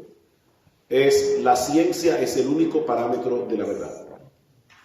Nada puede ser aceptado como verdad a menos que no sea probado científicamente. Misión imposible. Esa cinta se autodestruirá en 5 segundos, porque yo no puedo probar científicamente eso que yo acabo de decir. Lo que yo acabo de decir es esa declaración, la ciencia, solo la ciencia es lo que puede probar la verdad, es una declaración filosófica, no es una declaración científica. Yo no puedo probar eso en un laboratorio. Por lo tanto, es una declaración autodestructiva. Uno de los grandes problemas que hoy tenemos, hay un filósofo francés, murió hace poco, Jacques Derrida. Jacques Derrida decía, ningún texto escrito tiene una interpretación fija, ni la Biblia. ¿Y saben qué, hermanos? Los evangélicos, muchos evangélicos han comprado eso. Ustedes han oído estudios bíblicos donde la persona que está dirigiendo el estudio bíblico le pregunta a los hermanos, lee el texto y dice, ¿qué significa ese texto para ti? ¿Y qué importa lo que significa para ti? O sea, la pregunta no es qué significa ese texto para ti, la pregunta es qué significa ese texto, ya. ¿Qué significa ese texto? Porque ese texto tiene un significado, no para ti. Y yo tengo que aplicar la regla de la hermenéutica. Eso es pura posmodernidad que se ha penetrado a las iglesias. Entonces, Jacques Derrida decía, ningún texto escrito tiene un significado fijo. Ok, yo tengo que preguntarle a Jacques Derrida, ¿y eso que tú acabas de decir? ¿Y que tú escribiste en un libro tiene un significado fijo o no? Porque él pretenda que yo entienda lo que él quiere decir. Y lo que él quiere decir es que no tiene un significado fijo. Pero eso tiene un significado fijo. ¿Cuál es? Que no tiene un significado fijo. O sea, tú me estás escribiendo con palabras un libro completo para convencerme de que las palabras no pueden decir nada. Entonces, ¿para qué lo escribiste? Nietzsche, que es el padre o el abuelo de la posmodernidad, Nietzsche le decía a los ateos de su época, sean valientes y lleven su ateísmo hasta sus últimas consecuencias. Porque ustedes dicen ser ateos, pero quieren vivir de capital prestado, tomándole al cristianismo su moral y su ética. Eso es una hipocresía, decía Nietzsche. Si ustedes son ateos, entonces tiren por la ventana la moral, tiren por la ventana la ética, pero otra cosa más, decía Nietzsche, tiren por la ventana la lógica, porque sin cristianismo no hay lógica. Ahora miren el problema que Nietzsche tenía. Hay un libro de Nietzsche donde él dice a los ateos de su época, ustedes no se dan cuenta que hasta que nosotros nos deshagamos de la gramática no nos vamos a poder deshacer de Dios. ¿Por qué Nietzsche decía eso? Porque la gramática es pura lógica. Si no hay Dios, no hay lógica. Si no hay lógica, no hay gramática. Yo hubiera querido preguntarle a Nietzsche, entonces, ¿para qué tú escribiste todos esos libros que escribiste usando la gramática? Hermanos, Nietzsche era un hombre muy inteligente. Pero cuando llegó a ese punto, empezó a hablar como un estúpido. Porque solo el cristianismo es la verdad. Solo el cristianismo. Todas las filosofías humanas terminan en un callejón sin salida. Y para mí la posmodernidad es una gran oportunidad que nosotros tenemos, porque la posmodernidad no es otra cosa que la declaración de derrota de la filosofía humana. Y ahí nosotros podemos venir con la infalible, absoluta Biblia, la palabra de Dios, y decirle a ese hombre posmoderno que está sumergido en un mar de relatividad, decirle, hay absolutos, hay una verdad absoluta, y esa verdad absoluta está aquí, en la palabra de Dios. Iván, el micrófono.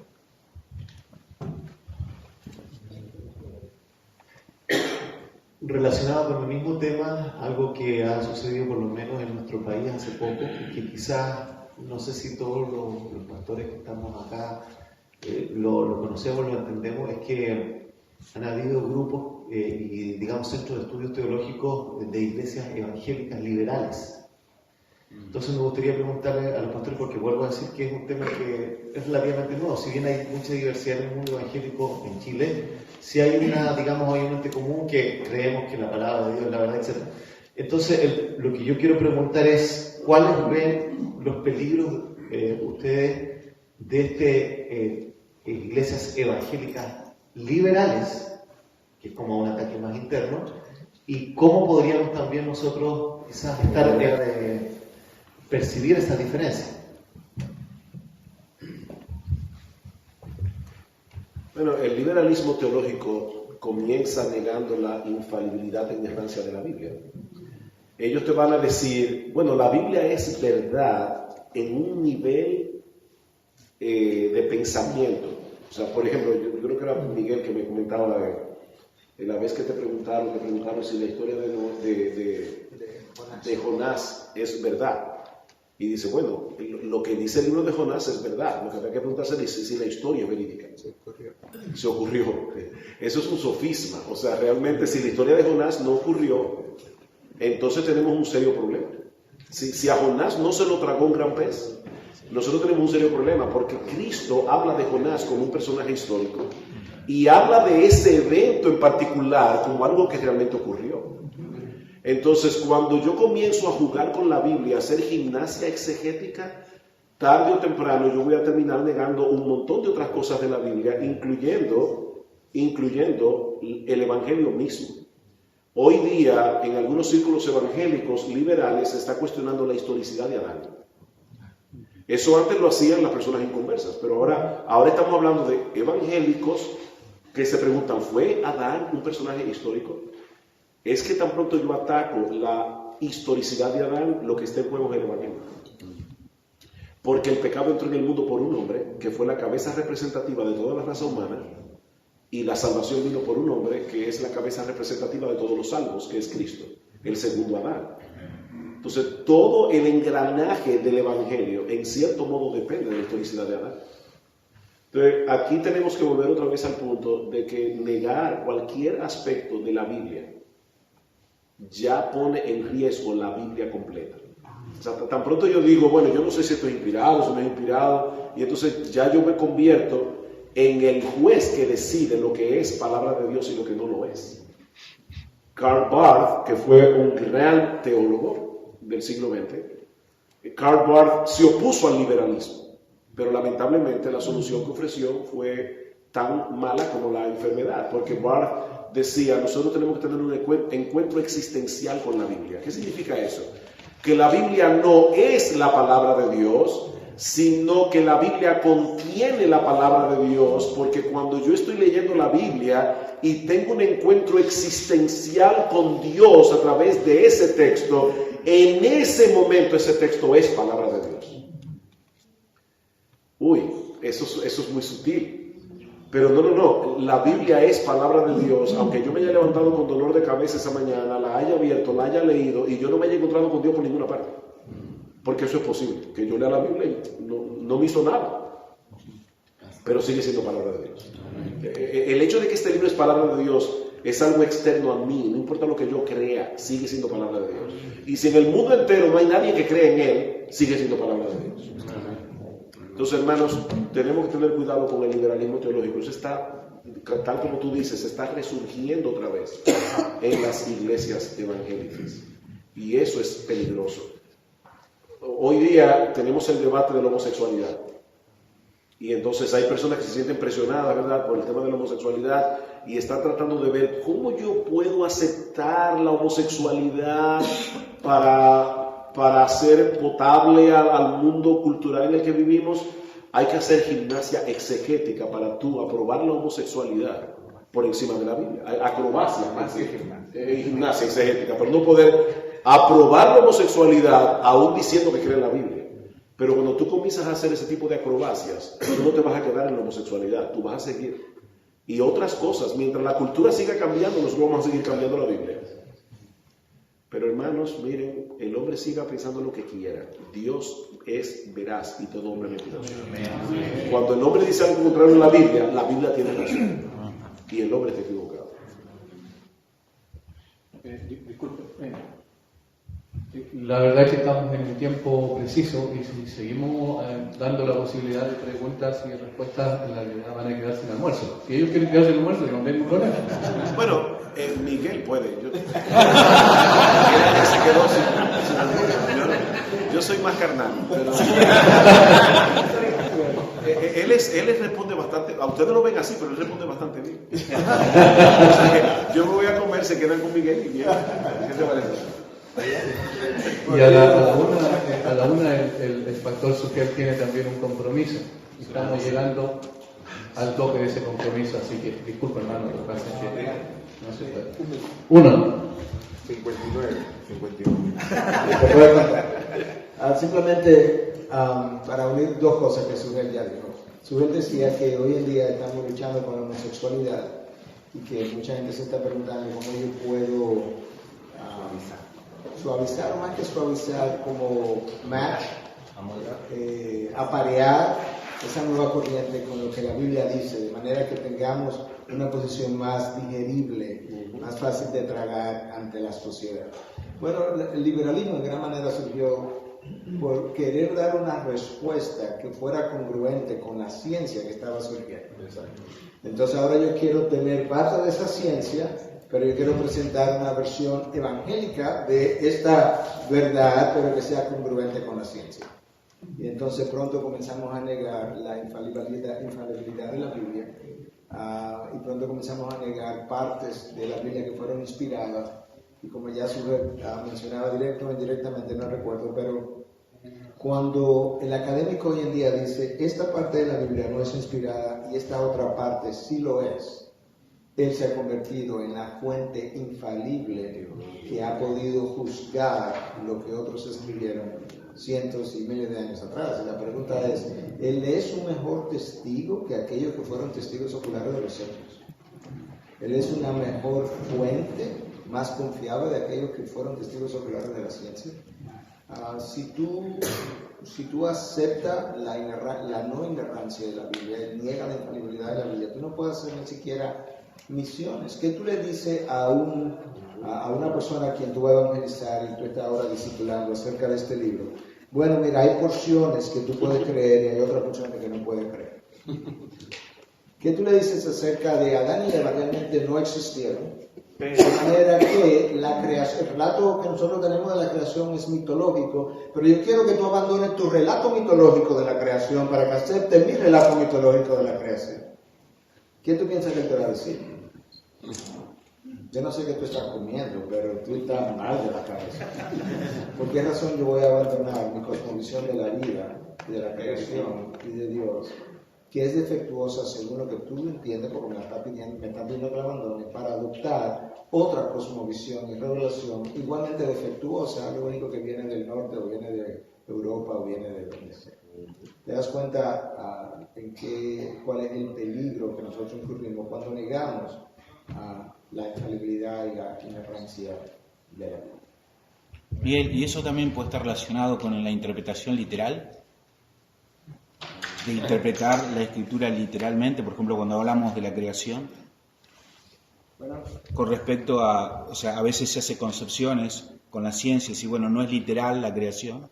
Nosotros creemos la interpretación literal conforme al lenguaje literario de cada libro. Dramático, histórico. Porque de lo contrario, entonces, imagínate, en el libro de Apocalipsis el Señor viene montado en un caballo blanco y tiene en su muslo un letrero que dice Rey de Reyes, y nos vamos a imaginar al Señor tatuado. pero sabemos que eso es un lenguaje apocalíptico. Entonces, Exacto. crear una interpretación literal conforme al género literario del libro que Bien. nosotros estamos leyendo. Muy bien, como dije anteriormente, ya no podemos seguir extendiendo lamentablemente este tiempo, que ha sido precioso. Solo terminar con una pequeña anécdota. En Estados Unidos había un debate en televisión y estaban varias personas, había un sacerdote, había una persona representante del Islam, había un pastor y estaba Deepak Chopra, no sé si lo ubican, de la nueva era. Y él dijo, afirmó en un momento dado, dijo, toda fe es el refugio de los estúpidos. Y en el momento de preguntas le pasó el micrófono a un muchacho de atrás y él se paró y le dijo, quiero preguntarle a Deepak Chopra, ¿de verdad usted cree esto? Sí, le dijo, gracias. Claro, vamos a terminar con oración. Padre, alabamos tu nombre, te damos gracias, Señor, por este precioso tiempo que hemos tenido. Muchas gracias por darnos el privilegio de reunirnos en tu nombre con la finalidad de poder examinar las Escrituras que tienen la respuesta final y determinante, Señor, respecto a cualquier duda que aparezca en nuestra mente o corazón. Damos gracias por el pastor Sugel, el pastor Miguel, el pastor Pepe Mendoza, que el Señor ha tenido la disposición de estar con nosotros en esta hora, y por cada uno de los pastores que están presentes. Señor, oramos que tú produzcas a través de este pequeño esfuerzo también un cambio para la iglesia chilena. Amén. Sin distinción Amén. denominacional, sino que tú produzcas cambios profundos en el liderazgo de la iglesia chilena, para que eso pueda manifestarse también en el pastoreo de las ovejas. Señor, y podamos ser también una iglesia que enfrenta a este tiempo difícil en el cual nos movemos socialmente, pero con una verdad absoluta, incambiable, intransable, que viene de aquel que es inmutable. Amén. Alabamos tu nombre y te damos gracias en el nombre de Jesús. Amén. Amén.